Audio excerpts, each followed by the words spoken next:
Praise the lord. కీర్తన భాగం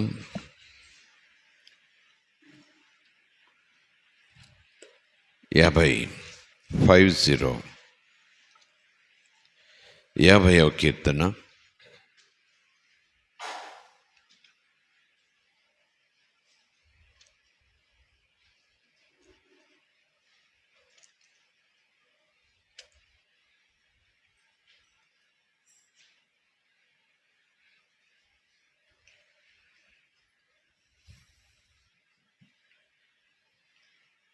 వచనం. ఆపత్కాలమున నీవు నన్ను గూర్చి మొర్రపెట్టుము, నేను నిన్ను విడిపించెదను. నీవు నన్ను మహిమపరచెదవు. ఆ మాటలు మళ్ళా చదువుతున్నాను. ఆపద కాలములో నీవు నాకు మొరపెట్టుము, నన్ను గూర్చి మొరపెట్టుము, నేను నిన్ను విడిపిస్తాను. నీవు నన్ను మహిమపరచెదవు. దేవునికి స్తోత్రం. Praise the Lord. హల్లెలూయా. కొద్ది నిమిషాలు ప్రార్థన అనే అంశం మీద లేఖనాలను మనం ధ్యానం చేయటానికి సిద్ధపడదాం. ప్రార్థనలో శక్తి ఉంటుంది. ప్రార్థన వల్లనే మనం సమస్తము పొందుకోగలము. ప్రార్థనల ద్వారానే ప్రభుత్వం మన సహవాసం కొనసాగుతుంది.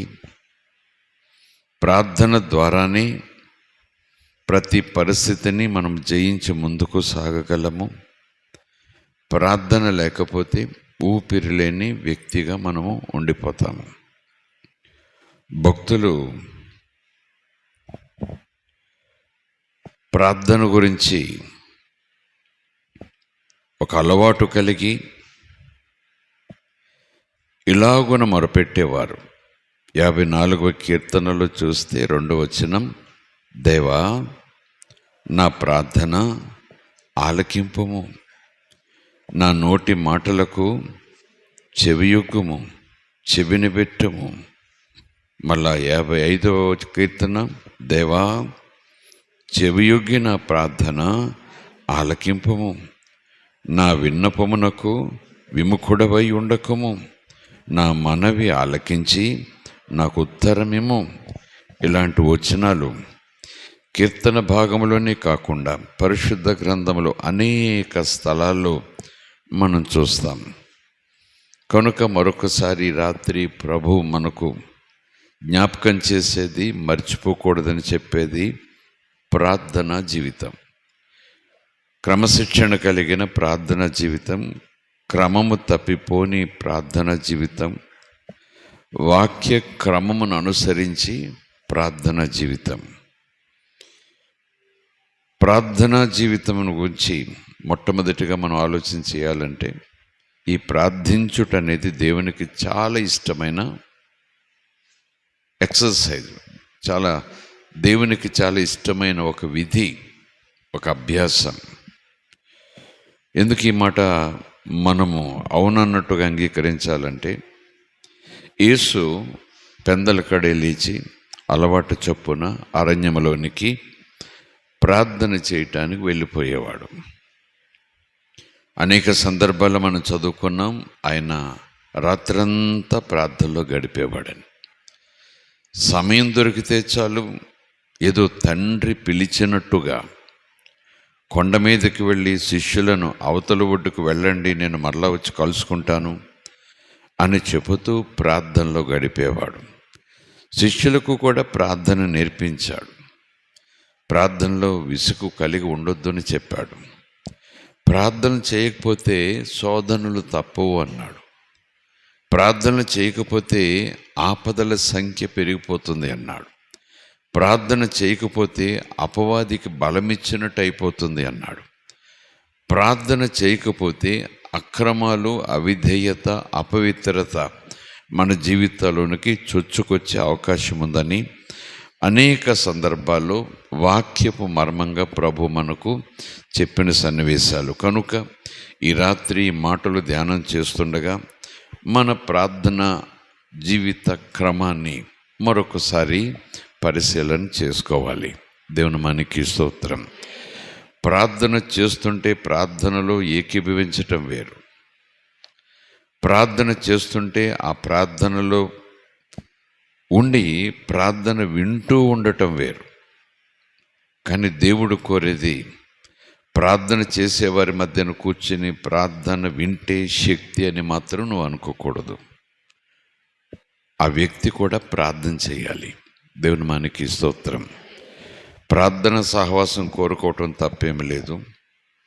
ప్రార్థన వింటే చాలు, అది భక్తుల భాగం అంటే కాదు. ప్రభు అంటున్నారు, నీవు నాకు మొరపెట్టుము, నేను నీకు ఉత్తరం ఇస్తాను. దేవుని మనకి స్తోత్రం. Praise the Lord. హల్లెలూయా. నీవు నాతో మాట్లాడు, నేను నీతో మాట్లాడతాను అంటున్నాడు. దేవుడు తన ప్రజల మాటల యందు ఆసక్తి కలిగి ఉండేవాడు. యేసు ప్రభు గురించి ఇప్పుడే చెప్పుకుంటున్నాం కదా. ఎందుకు యేసు ఎడతెగక ప్రార్థించేవాడు, విసుగుదల లేకుండా ప్రార్థించేవాడు, ప్రార్థన చేయటానికి అవకాశం కోసం ఎదురు చూసేవాడు, ప్రార్థన తప్పని తన జీవితానికి మరొక విధి లేదన్నట్టుగా అవకాశం దొరికినప్పుడల్లా కూడా ప్రభు ఎందుకు ప్రార్థన చేసేవాడు. అవసరాలు ఎక్కువయ్యాయి ఆయనకి, ఆపదలు ఎక్కువయ్యాయి ఆయనకి, భయం ఎక్కువైంది ఆయనకి, బాధలు ఎక్కువయ్యాయి ఆయనకి. ఎందుకంటే కొంతమంది విశ్వాసుల యొక్క ఆలోచన విధానం ఏంటంటే, ఏవో సమస్యలు ఎక్కువ వచ్చినప్పుడు, బాధలు ఎక్కువ వచ్చినప్పుడు, కీడులు ఎక్కువ వచ్చినప్పుడు, వ్యాధి తీవ్రమైనప్పుడు ఉపవాస ప్రార్థనలు అంటూ గడపాలి. కానీ అంత సజావుగా జరిగిపోతుంటే, అంత సమాధానంగా ఉంటుంటే, ఇంటికి లోటు లేదు, ఒంటికి లోటు లేదు, కంటికి లోటు లేదు, దేవుడు చక్కగా కాచి కాపాడుతూ తీసుకెళ్ళిపోతుంటే ఎందుకు విస్తరించేలా ప్రార్థించాలి, ఎందుకు ఎడదెగక ప్రార్థించాలి అన్నట్టుగా, అంటే ఆపద వచ్చినప్పుడు అత్యవసర ద్వారంలో నుంచి బయటకు వెళ్ళినట్టుగా కొంతమంది విశ్వాసుల యొక్క ప్రార్థన మీద ఆలోచన విధానం ఉంటుంది. కానీ అది వాక్యానుసారం కాదు. ఆ స్థితిలో ఒకవేళ నీవు నేను ఒకవేళ ఉన్నట్లయితే మనం మారు మనసు పొందాలి. దేవుని మనకి స్తోత్రం. ఎందుకు యేసు అలా ప్రార్థించేవాడు అని ఒకవేళ మనం ఆలోచించడానికి ప్రయత్నం చేస్తే, మనము ప్రార్థించుట యందు లేదా తన పిల్లలు ప్రార్థించుట యందు, తన ప్రజలు తనకు మొరపెట్టుట యందు దేవుడు ఆనందిస్తాడు, దేవుడు సంతోషిస్తాడు, దేవుడు తను తాను మహిమపరుచుకుంటాడు. దేవుని మనకి స్తోత్రం. హల్లెలూయా. దేవుడు అలా ప్రార్థించుట ద్వారా ఒక గౌరవాన్ని పొందుకుంటాడు. అలా ప్రార్థించుట ద్వారా దేవుడు తన నామానికి ఘనత తెచ్చుకుంటాడు. కనుక ఇలాంటి మొదటి అడుగుజాడలను మనం మర్చిపోతే, లేదా ఇలాంటి మొదటి తొలి అడుగులు విషయంలో మనం కాస్త నిర్లక్ష్యంగా ఉంటే, ఎంతో ఆత్మీయత లోతులకు వెళ్ళి ప్రార్థన ఎందుకు చేయాలి, ఎలా చేయాలి, ఎప్పుడు చేయాలి, ఆ విషయాల దాకా వెళ్ళిపోతాం. చాలామంది ఈ ప్రవేశ ప్రార్థన విధానాల్లో మొదటి మాట ఏంటంటే, నేను ప్రార్థన చేయుట. ఎవరికి? తండ్రికి. దేవునికి నేను ప్రార్థన చేస్తే దేవునికి ఆనందం. దేవునికి నేను మొరపెడితే అది తండ్రికి ఆనందం. దేవుని మనకి స్తోత్రం. ఎప్పుడైతే ఈ మాట మన మనస్సులో నిండిపోయి ఉంటుందో, ఎప్పుడైతే ఈ మాట పదే పదే మనకు జ్ఞాపకం వస్తూ ఉంటుందో, జ్ఞాపకం చేసుకుంటూ ఉంటామో, లేదా పరిశుద్ధాత్ముడు జ్ఞాపకం చేస్తూ ఉంటాడు, ఆ జ్ఞాపకం చేసుకునే మాటను బట్టి ప్రార్థనా జీవితాన్ని మనం ఇక నిర్లక్ష్యం చేయం. అసలు ప్రార్థనా జీవితాన్ని మనం తేలికగా చూడం. ప్రార్థనా జీవితం విషయంలో అస్సలు సోమరితనాన్ని రానివ్వం. ప్రార్థనా జీవితం విషయంలో వేరే వేరే ఆలోచనలు అస్సలు మనం అనుమతించాం.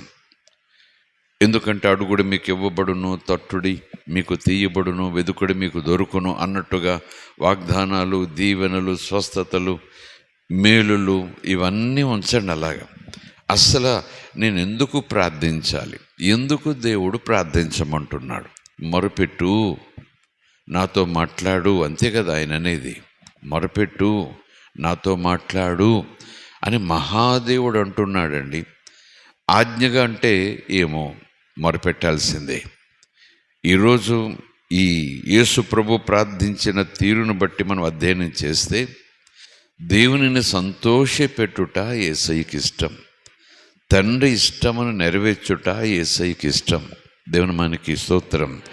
కొండలెక్కే పనా, నదులలో మునిగే పనా, అడవుల్లో తిరిగే పనా, బోధ చేసే పనా, స్వస్థతలు చేసే పనా, మిగిలిన ఏ పనైనా సరే ఈ ప్రార్థించుట అనేది తండ్రికి మంచి సంతోషకరమైన విషయం. Praise the Lord, hallelujah. దేవుని మనకి స్తోత్రం. కనుక ఈ రాత్రి మన ప్రార్థన జీవిత విధానంలో మరొక స్థాయికి దేవుడు తీసుకెళ్ళటానికి ఈ మాట నీ మనసులో, నా మనసులో ముద్రిస్తున్నాడు. నీవు నాకు మొరపెడితే నాకు సంతోషం, నువ్వు నాతో మాట్లాడితే నాకు సంతోషం. మళ్ళీ చెప్తున్నాను కదా, ఏదో అవసరం వస్తేనో, ఆపద వస్తేనో, నొప్పి వస్తేనో, వ్యాధి వస్తేనో, బాధ వస్తేనో, ప్రమాదం వస్తేనో అప్పుడు చేయాలి అనే మనస్తత్వం మనం వదిలిపెట్టాల్సిందే. నేను ప్రార్థించాలి, నా తండ్రిని సంతోషపరచాలి. దేవుని మనకి స్తోత్రం. నేను ఎన్నిసార్లు ప్రార్థిస్తే అన్నిసార్లు దేవుడు సంతోషపడతాడు. నేను ఇంత ఎక్కువ సమయం ప్రార్థిస్తే అంత ఎక్కువ సమయం దేవుడు సంతోషపడతాడు. దేవుని మనకి స్తోత్రం. ప్రార్థనలో 2 రకాలు ఉన్నాయి. ఒకటి దేవుని యొక్క సామర్థ్యాన్ని, దేవుని యొక్క గుణశీలములను, దేవుని యొక్క మనస్తత్వాన్ని, దేవుని యొక్క స్వభావాన్ని, ఆయన నిర్ణయాలను మనం కొనియాడుతూ ప్రార్థనలో మాట్లాడితే ఆయనకి మహాసంతోషం. దేవునికి స్తోత్రం, హల్లెలూయా. ఒక పదాన్ని పదే పదే మాట్లాడుట ద్వారా దేవుని మహిమ పరలోకమంతా నిండిపోతూ ఉంది. ఒక పదాన్ని, ఒక మాటను పదే పదే పదే గాన ప్రతిగానాలుగా కెరూబులు, శరాఫులు, భక్తులు పాడుతుంటే ఆ ఒక్క పదము యొక్క ప్రార్థనను బట్టి, స్తుతిని బట్టి పరలోకమంతా మహిమ నిండిపోతూ ఉందని యెషయా గ్రంథంలో 6వ వచనం చదువుతాం. యెహోవా పరిశుద్ధుడు, పరిశుద్ధుడు, పరిశుద్ధుడు అని గాన ప్రతిగానములు చేర్చుడు. పాట కదండి అది, కీర్తన కదండి అది, పాడుచుండగన్నారు కదా, మనం ప్రార్థన గురించి మాట్లాడుకుంటున్నాం కదా అని ఒకవేళ సందేహం వస్తే, పాటే ప్రార్థన అవుతుంది, ప్రార్థనే పాటగా మారిపోతుంది. పాటే ప్రార్థన అవుతుంది, ప్రార్థనే పాటలోకి మారిపోతుంది. కనుకనే నువ్వు పరిశుద్ధుడు, పరిశుద్ధుడు అని ఒక రాగం రూపంలో అయినా మనం చెయ్యొచ్చు. లేదా దేవా నువ్వు పరిశుద్ధుడవు, నువ్వు ఒక్కడివే పరిశుద్ధుడు, నువ్వు ఎప్పటికీ పరిశుద్ధుడు అంటూ మాటలతో కూడా ప్రార్థన మనం చేయొచ్చు. పరిశుద్ధుడు, పరిశుద్ధుడు, పరిశుద్ధుడు అంటేనే పరలోకమంతా మహిమ నిండింది. అంటే మహిమ సింహాసనంలో నుంచి, మహిమగల దేవునిలో నుంచి, మహిమగల దేవుని హృదయంలో నుంచి ఆ సంతోషం, ఆ ప్రభావం పరలోకమంతా వ్యాపించిందేమో అని అనుకుంటాను నేను.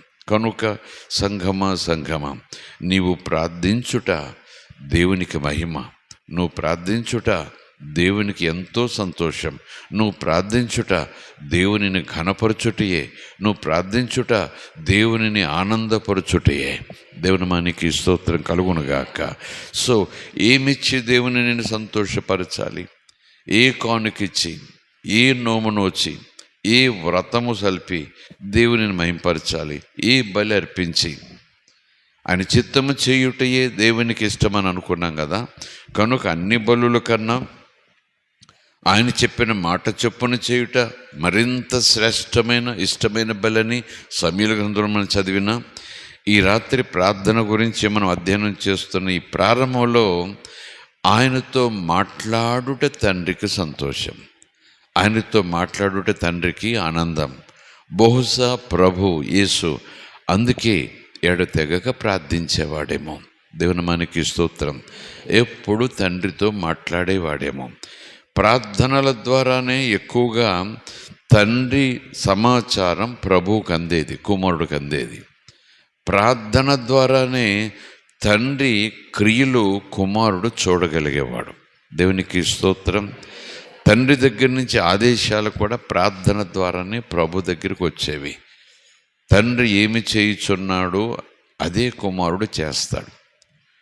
తండ్రిని నేను ప్రతిదినము చూస్తున్నాను, తండ్రి రోజు నాతో మాట్లాడుతున్నాడు, తండ్రి నీ మాటలు వింటూ నువ్వు చెప్పినట్టు చేస్తున్నాను, ఇలాగూ నీ పట్ల నేను కలిగి ఉన్న ప్రేమను వ్యక్తం చేస్తున్నాను అంటూ యోహాను సువార్తలో 17వ అధ్యాయంలో ఆయన ప్రార్థించిన విధానంలో కొన్ని ప్రత్యేకమైన పదాలు మనం చూస్తాం.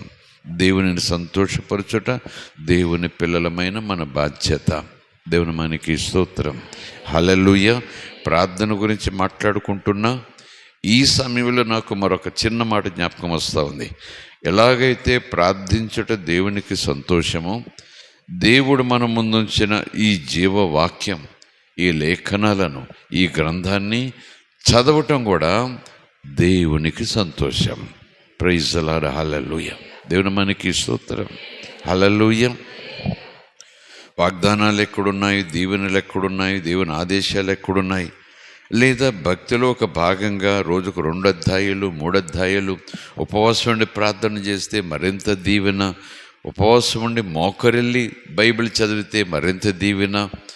ఇవన్నీ విధి విధానాలు ఎవరి సొంతం ప్రకారం వాళ్ళు అనుకుంటుంటారేమో కానీ అసలు పరిశుద్ధ గ్రంథం నా చేతికి ఆయన ఇచ్చినది ఎందుకంటే నేను చదవటానికి. ఏ ఉద్దేశంతో ఆయన నాకు ఇచ్చారో ఆ ఉద్దేశాన్ని నేను నెరవేర్చినప్పుడు ఆయనకు సంతోషం కాక మరేమవుతుంది? దేవుని మనకి స్తోత్రం. కనుక మొదటి 2 మాటలుగానే మరలా మీకు చెబుతూ నేను చెప్పుకుంటున్నాను, నేను ప్రార్థించుట నా తండ్రికి సంతోషం. అలాగే ఆయన నాకు అనుగ్రహించిన ఆయన జీవవాకు రోజు నేను చదువుట, ధ్యానించుట ఆయనకు మహా సంతోషం. ఈ 2 నీవు నేను క్రమం తప్పకుండా ఈ రోజు వరకు కొనసాగిస్తూ వస్తుంటే దేవుడు నీ యందు బహుగా ఆనందిస్తాడు. లేదా మన యొక్క ఆత్మీయ జీవితంలో ఈ డిసిప్లిన్ లేదనుకోండి, ప్రార్థన అంటే నిర్లక్ష్యమని నేను అనను, కానీ ఏముంది ప్రార్థనలో? ఎందుకు చేయాలి ప్రార్థనలో? ప్రార్థన చేయాలి అనిపించట్లేదు అన్నట్టుగా అలాంటి ఆలోచనలతో ఏదో గడికి ఒకసారి, రోజుకొకసారి, వీలైతే ఒక్కసారి చేయాలనుకుంటే ఒక్కసారి, లేదా ప్రార్థన చేసేటప్పుడు కూడా మనం మోకరిలే సమయంలో ఏంటో తడుముకుంటుంటాం, ఏకాగ్రత మనకు రాదు.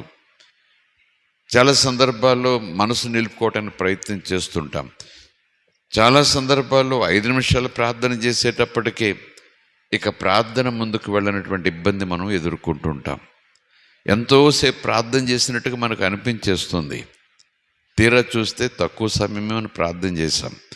వీటన్నిటినీ మనం అధిగమించాలంటే, ప్రార్థన అంటేనే మనం అరులు చేర్చాలంటే, ఇంకో మాటలో చెప్పాలంటే, దుప్పి నీటి వాగుల కొరకు ఆశపడినట్లు దేవా నీ కొరకు, నీ సన్నిధి కొరకు, ఈ రాత్రి ఈ అంశాన్ని బట్టి చూస్తే నీతో మాట్లాడుట కొరకు, నీతో సంభాషించుట కొరకు నా ప్రాణము ఆశపడుచున్నది. దేవుని మనకి స్తోత్రం.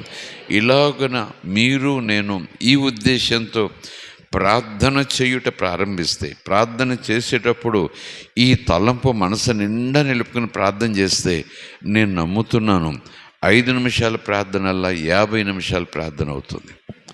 50 నిమిషాల ప్రార్థనల్లా గంటల తరబడి ప్రార్థన అవుతుంది. దేవుని మనకి స్తోత్రం.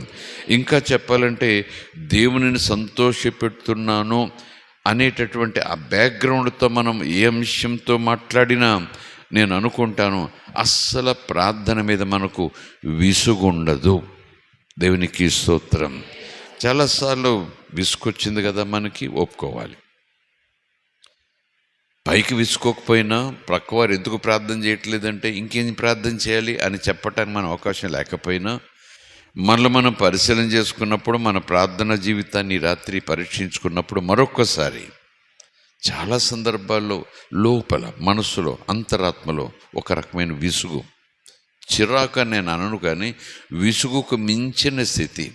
అలాంటి సందర్భంలోనే వెంటనే మనం కొద్ది నిమిషాల్లో ప్రార్థన ముగించి ప్రక్కన పెట్టేస్తాం. శరీరం అలసిపోయి లేదా శరీర బలహీనతతో ప్రార్థన ముగించినది ఒక కారణం అయినా చాలా సందర్భాల్లో మనం కొంచెం ప్రార్థనతో సరిపెట్టేసుకుంటున్నాం. కొంచెం ప్రార్థన అయినా దేవుడు వింటాడట కదండి. ఒక్క మాట చాలు యేసయ్యతో గొప్ప కార్యాలు చేస్తాడట కదండి. పాట ఉండొచ్చు, ప్రసంగాలు మనం వినుండొచ్చు. దేవునికి స్తోత్రం కలుగునుగాక. నన్ను తన ప్రాణము కన్నా మిన్నగా ప్రేమించిన యేసయ్యతో ఒక్క మాట ముచ్చటగా చెప్పనా? ఒక్క మాట చెప్పి ఆ మాటతో సంతోషపడమని దేవునికి నేను తెలియచేయాలా? నాకు లేదా నాకన్నా తన కుమారుని యొక్క ప్రాణం, నా ప్రాణం కన్నా కుమారుని యొక్క ప్రాణం పెద్ద విలువైనది కాదు అన్నట్టుగా నా కొరకు తన కుమారునే బలిచ్చినటువంటి మహాదేవుడు.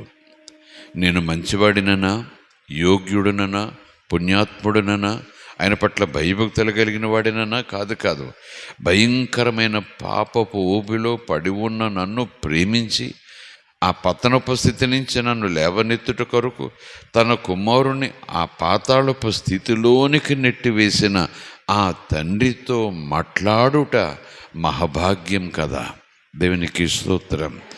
ఇలాంటి ఆలోచనలు కలిగి, ఇలాంటి ఆలోచన పరంపరతో మనం ప్రార్థన చేయటానికి మోకరిల్లినప్పుడు ఖచ్చితంగా పరిశుద్ధాత్మ అంటాడు ఈ రాత్రి అది ప్రవాహం వలె వస్తుంది. ప్రార్థన అస్సలు చిరాకు ఉండదు, అస్సలు విసుగుండదు. ఇంకా చెప్పాలంటే స్పష్టంగా నిద్ర రానే రాదు. దేవునికి స్తోత్రం. Praise the Lord. హల్లెలూయా. దేవునికి స్తోత్రం. సో ఈ రాత్రి ఈ ప్రార్థన చేయుట అనేది దేవునికి ఒక సంతోషకరమైన మన విధిని ఖచ్చితంగా పాఠం నేర్చుకుని మన జీవితకాలం అంతా దీన్ని మర్చిపోకూడదు. మన జీవితకాలం అంతా దేవునిని సంతోషపరిచి ప్రార్థన విధానంలో వెనకబడకూడదు. ప్రతి పరిస్థితుల్లోనూ, ప్రతి సమయంలోనూ దేవునికి ఎల్లప్పుడూ కృతజ్ఞతాస్తుతులతో ప్రార్థించుట అది దేవునికి ఇష్టమైన పని అని భక్తులు మనకు లేఖనాల్లో వ్రాయించి పెట్టారు.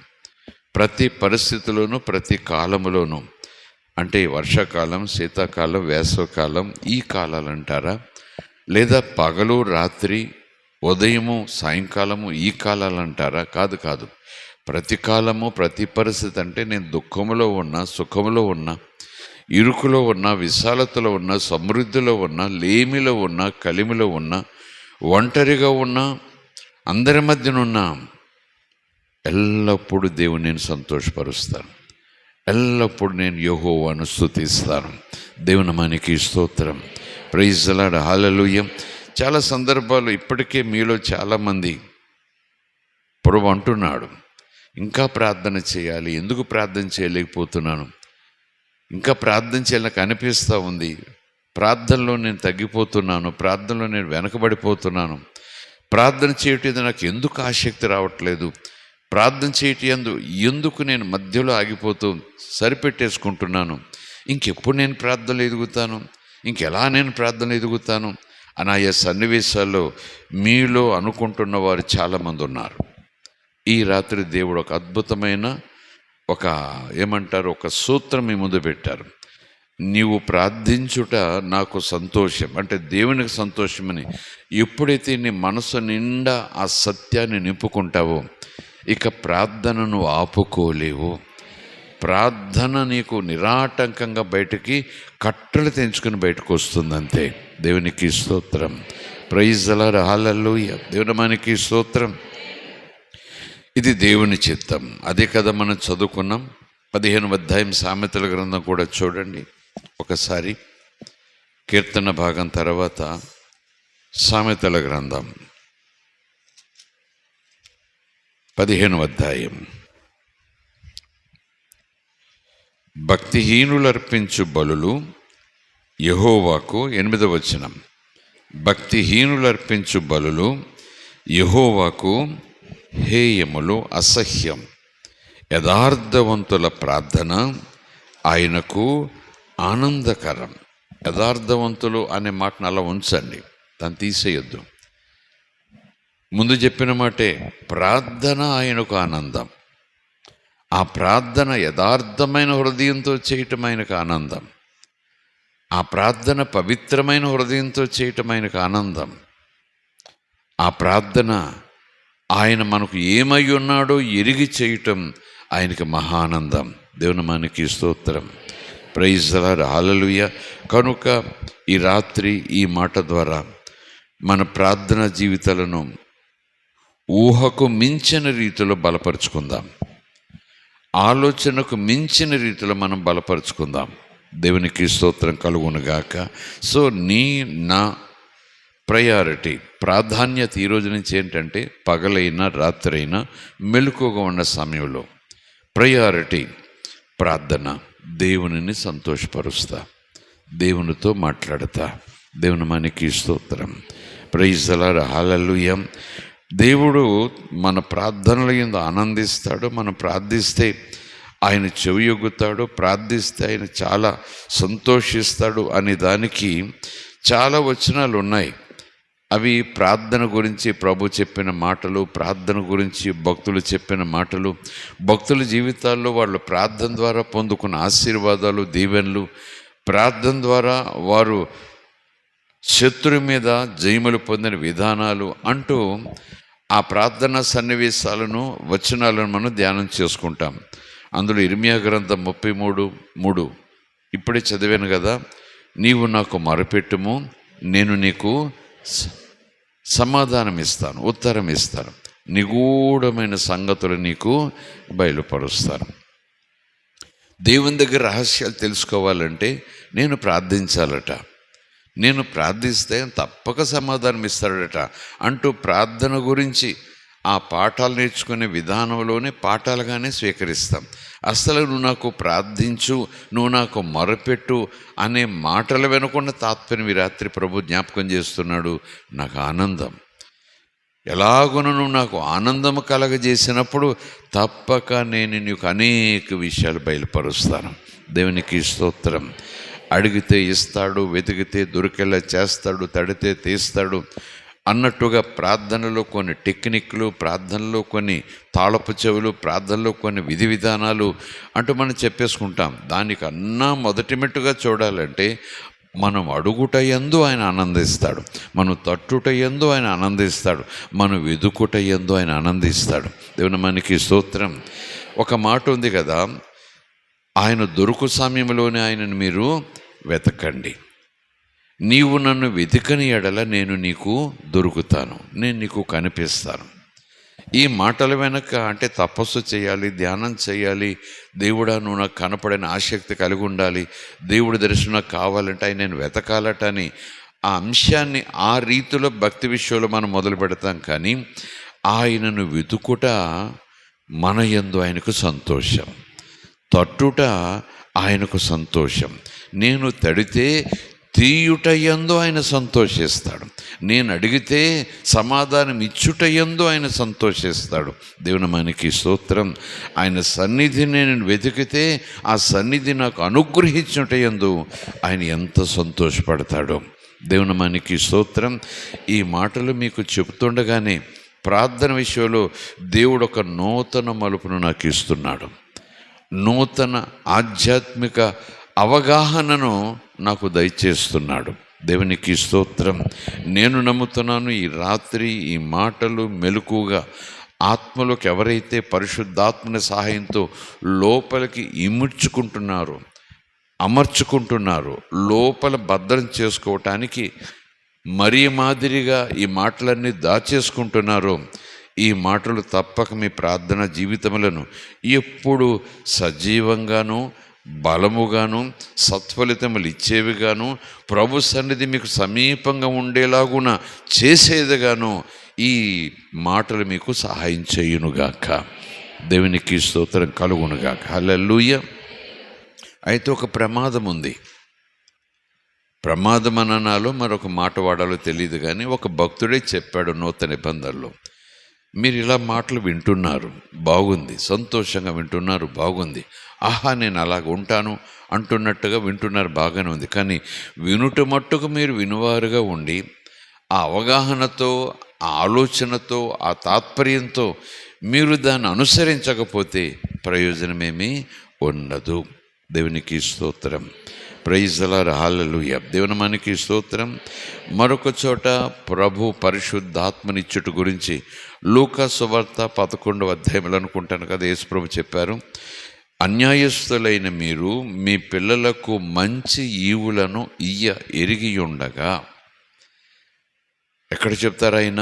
ఎవరైనా ఒక తండ్రి, మీలో తండ్రి అని మరొక చోట ఉంటుంది, మీలో తండ్రి అయిన వాడు అని ఒక చోట ఉంటుంది. ఎవరైనా ఒక కుమారుడు తన తండ్రిని రొట్టెని అడిగితే రాయిస్తాడా? అలాగే చేపని అడిగితే పామునిస్తాడా? ఇవ్వడు కదా. తన బిడ్డ సంతోషం కొరకు అడిగినది తప్పక ఇస్తాడు. అలాగనే మీరు కూడా మీ తండ్రిని పరిశుద్ధాత్మ నిమ్మని అడిగినప్పుడు తప్పకైనా సంతోషంగా ఇస్తాడు. దేవుని మనకి స్తోత్రం.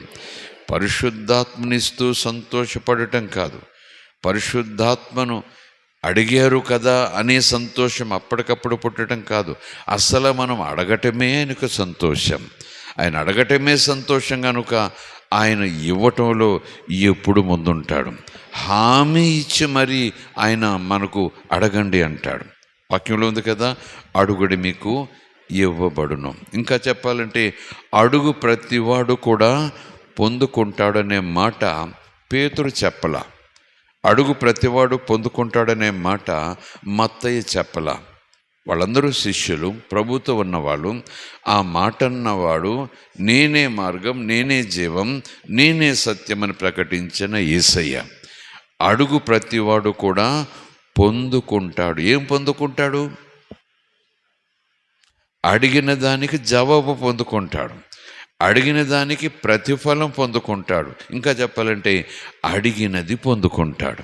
ఇక నాకెందుకు బెంగ, ఇక నాకెందుకు దుఃఖం, ఇక నాకెందుకు సంశయం, ఇక నాకెందుకు అనుమానం? ఒకవేళ అడుగుడి మీకు ఇవ్వబడును, అడుగుతున్నాను పొందుకోవటం లేదు అంటే దేవుని మాట అబద్ధమా? సత్య దేవుని మాట అబద్ధమా? నా మాట నమ్మండి అన్న యేసయ్య మాట అబద్ధమా? నేనే మార్గం, నేనే జీవం, నేనే సత్యం అన్న ఆ యేసయ్య మాట అబద్ధం ఎందుకు అవుతుంది? కనుక సమాధానం వాక్యంలో కనపడినా కనపడకపోయినా, సమాధానం నా కళ్ళ ముందు వెంటనే కనపడకపోయినా, సమాధానం నాకు కనుచూపు దూరంలో కూడా ఇలా చేయి పట్టి చూసినా కనపడని రీతిలో ఉన్నా సరే నేను నమ్ముతాను, నమ్మి తీరుతాను. ఎందుకంటే నేను అడిగినప్పుడు అడిగినది నాకు ఇచ్చుటయందు ఆయన సంతోషిస్తాడు. Praise the Lord, hallelujah. దేవునికి స్తోత్రం. ఒక పాపిని కొడుకుగా చేసుకోవటం ఆయన ఇష్టపడ్డాడు. ఒక పాపిని పరిశుద్ధపరచటానికి ఆయన ఇష్టపడ్డాడు. ఆ పాపిని పరిశుద్ధపరచటానికి తనకు దుఃఖమైన, తనొకగానొక కుమారుడైన యేసుకు వేదనైనా సరే మన సంతోషం కొరకు, తన సంతోషంలో మనం పాలిబాగా సెలవటం కోసం. ఏ సంతోషం? భూ సంబంధంగా ఉన్న దీవెనలు ఆశీర్వాద పొందటం కాదు. పరలోకంలో ఉంటుందండి మహా సంతోషం, పరలోకంలో ఉంటుందండి మహాశాంతి, పరలోకంలో ఉంటుందండి మహా సమాధానం. ప్రైజ్ ది లార్డ్, హల్లెలూయా. ఆ సంతోషంలో మనము పాలిభాగస్తులుగా చేయటానికి ఆయన పాపులమైన మనకు అనుగ్రహం ఇవ్వటానికి తన కుమారుని దుఃఖపెట్టాడు. కుమారుడు దుఃఖపడుతుండగా తాను కూడా దుఃఖపడ్డాడు. అయినా మన సంతోషం కోసం ఆయన కుమారుని బలి ఇవ్వటము సంతోషమని ఎంచుకున్నాడు. దేవునికి స్తోత్రం, హల్లెలూయా. ప్రైజ్ ది లార్డ్, హల్లెలూయా. ప్రార్థనలో చాలా బలహీనంగా ఉన్న వ్యక్తులు ఇక్కడ ఉన్నారు. ఎప్పుడో నమ్ముకున్నారు, ప్రార్థనలో చాలా వెనకబడ్డారు, ప్రార్థనలో చాలా బలహీనంగా ఉన్నారు. ప్రార్థన చేస్తున్నారు కానీ పూర్తిగా అనుమానం జరుగుతుందా, అవుతుందా, ఈ ప్రార్థన దేవుడు వింటున్నాడా, అసలు నా ప్రార్థన మీద దేవునికి ఎలాంటి ఉద్దేశం ఉంది, అలాంటి తలంపులు ఎన్నెన్నో ఇక్కడున్న వారికి వస్తూ ఉన్నాయి. ముఖ్యంగా సహోదరుల విషయంలో మాట్లాడుతున్నాను. ఈ రాత్రి హెచ్చరికగా చెప్పటలేదు, ఎంత గొప్ప భాగ్యం. నువ్వు ప్రార్థన చేస్తే నీ తండ్రి ఆనందిస్తారట. నువ్వు ప్రార్థన చేయకపోతే బ్రాకెట్లో వేరే వచనం మనం చూడాల్సిన పని లేదు. నువ్వు ప్రార్థన చేయకపోతే దేవుడు దుఃఖపడతాడు. దేవుని మనకి స్తోత్రం. Praise the lord, hallelujah. దేవుని మనకి స్తోత్రం. కనుక ఈ ప్రత్యేకమైన అంశాన్ని మనం మనసులో పెట్టుకోవాలి. అందుకే ప్రతిసారి కూడా ప్రభు మొరపెట్టు, నాతో మాట్లాడు, నా సన్నిధికి రా. దేవుని మనకి స్తోత్రం. ఒక చోట మోషేతో అన్నాడు కదా, మండే పొదలోకి వచ్చాడు, పొదను మండించాడు, పొద కాలిపోకుండా మోషేను ఆకర్షించాడు. ఒక అద్భుతమైన రీతిలో తనకు ప్రజలుగా ఇజ్రాయేలులను అబ్రహాం యొక్క సంతానములో నుంచి వచ్చినది కనుక పాలుతేలు ప్రవహించే దేశాన్ని నడిపించడానికి ఇష్టపడ్డాడు. వారి కష్టాలు చూశాడు, వారి మొర ఆలకించాడు, మోషేను నాయకునిగా ఎంచాడు. దేవుని మనకి స్తోత్రం. అద్భుతమైన ఆశ్చర్యకార్యాలు చేస్తూ ముందుకు నడిపిస్తూ ఒకరోజు మోషేతో అన్నాడు, ఒక ప్రత్యక్ష గుడారాన్ని నువ్వు నిర్మించాలి, నేను నీకు చూపించే ఆ రీతిగానే నిర్మించాలి అని చెప్పి నిర్మింపచేస్తూ, ఆ నిర్మింపచేయటానికి ముందు ఆయన ఉద్దేశం చెప్పారు. ఏమనంటే, నేను నా ప్రజల మధ్యన నివసిస్తా. ఆ సన్నివేశాలు మనం ఆలోచన చేస్తే, పగలు మేఘస్తంభమై, రాత్రి అగ్నిస్తంభమై, అవును దేవుడు అలా నడిపించాడట. ఆహా, ఎంత ధన్యం ఇజ్రాయేలీయులు! పగలు మేఘస్తంభమట, రాత్రి అగ్నిస్తంభం అంటని ఒక అద్భుతమైన మిరకల్గా మనం చూస్తాం. కానీ ఈరోజు ఒక్క మాట వెనక్కి వచ్చొద్దాం. ఆయన తన ప్రజలను నడిపించుటయందు ఆనందిస్తాడు. ఆయన తన ప్రజల మధ్య నివాసము చేయుటయందు ఆనందిస్తాడు. ఆయన తన ప్రజలకు సన్నిధి ఇచ్చుటయందు ఆనందిస్తాడు. దేవుని మనకి స్తోత్రం. Praise the lord, hallelujah. దేవునికి స్తోత్రం కలుగునుగా. నా ప్రజల మధ్యన నేను నివాసం ఉంటా, నా ప్రజలకు నా ప్రత్యక్షతను అనుగ్రహిస్తా, నా ప్రజలతో నేను మాట్లాడుతూ ఉంటా అన్నట్టుగా, నా ప్రజలను కాపాడుతూ ఉంటా అన్నట్టుగా. మందసం ముందు నడిచేది, మందసం అంటే నథింగ్ బట్ దేవుని సన్నిధి. ఎన్ని విజయాలు, ఎన్ని అద్భుతాలు, ఎన్ని ఆశ్చర్యకార్యాలు కల కనినట్టుగా నడిపించేశాడు యెహోవా దేవుడు. ఎందుకంటే తన ప్రజలను చెయ్యి పట్టి నడిపించుటయందు ఆనందించే దేవుడు. దేవుని మనకి స్తోత్రం, హల్లెలూయా. కన్న తల్లి తన బిడ్డను మరువదు కదా. ఒకవేళ తల్లైనా మరుస్తుందేమో, కానీ నేను నిన్ను మరువను అనే మాట చెప్పుట వెనక ఆయన మరిచిపోలేని స్థితిని బట్టి ఆనందించే దేవుడు. దేవునికి స్తోత్రం. ఒక్క మాటలో చెప్పాలంటే, ప్రభు నిన్ను బట్టి ఆనందించాలనుకుంటున్నాడు. ప్రభు నన్ను బట్టి ఆనందించాలనుకుంటున్నాడు. ప్రభు నిన్ను చూసి ఆనందిస్తున్నాడు, నన్ను చూసి ఆనందిస్తున్నాడు. ఎందుకొరకు? మనం ఆయనకు పిల్లలమై ఉన్నాం. దేవునికి స్తోత్రం కలుగునుగాక, హల్లెలూయా. కనుక ప్రభు సన్నిధిలో ప్రార్థన చేయటానికి మనం మోకరిన ప్రార్థన చేయటానికి మనసులో పరిశుద్ధాత్మ చేత పురికొల్పబడి సిద్ధపడుతున్న వెంటనే మనకు సిగ్నల్గా రావాల్సిన థాట్ ఏంటంటే, దేవుడు నా యందు ఆనందిస్తున్నాడు, దేవుడు నా యందు సంతోషిస్తున్నాడు. ఎప్పుడైతే ఆ మాట అనుకుంటానో, బాధ ఉందేమో, వ్యాధి ఉందేమో, కలవరం ఉందేమో, బెంగ ఉందేమో, కన్నీరు ఉందేమో, కష్టం ఉందేమో, చింతుందేమో, విరక్తి లాంటి పరిస్థితిని మనసులోకి వచ్చిందేమో, దేవుడు నా యందు ఆనందించే స్థితిలో ఇలాంటి పరిస్థితిలో నేను ఉండటను బట్టి ఆయన తన ఆనందాన్ని ఆనందంగా ఉంచుకోకుండా నాలో నుంచి స్థితులను తొలగించి నన్ను ఆనందపరుస్తాడు. దేవునికి స్తోత్రం.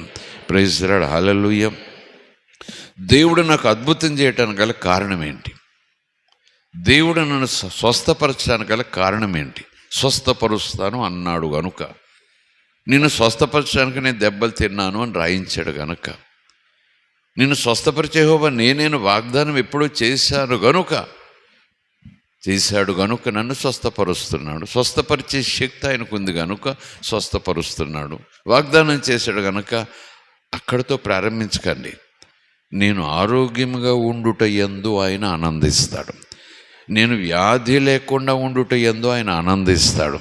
నేను సమృద్ధితో ఉండుట యందు ఆయన ఆనందిస్తాడు. నేను శాంతితో బ్రతుకుట యందు ఆయన ఆనందిస్తాడు. దేవుని మనకి స్తోత్రం.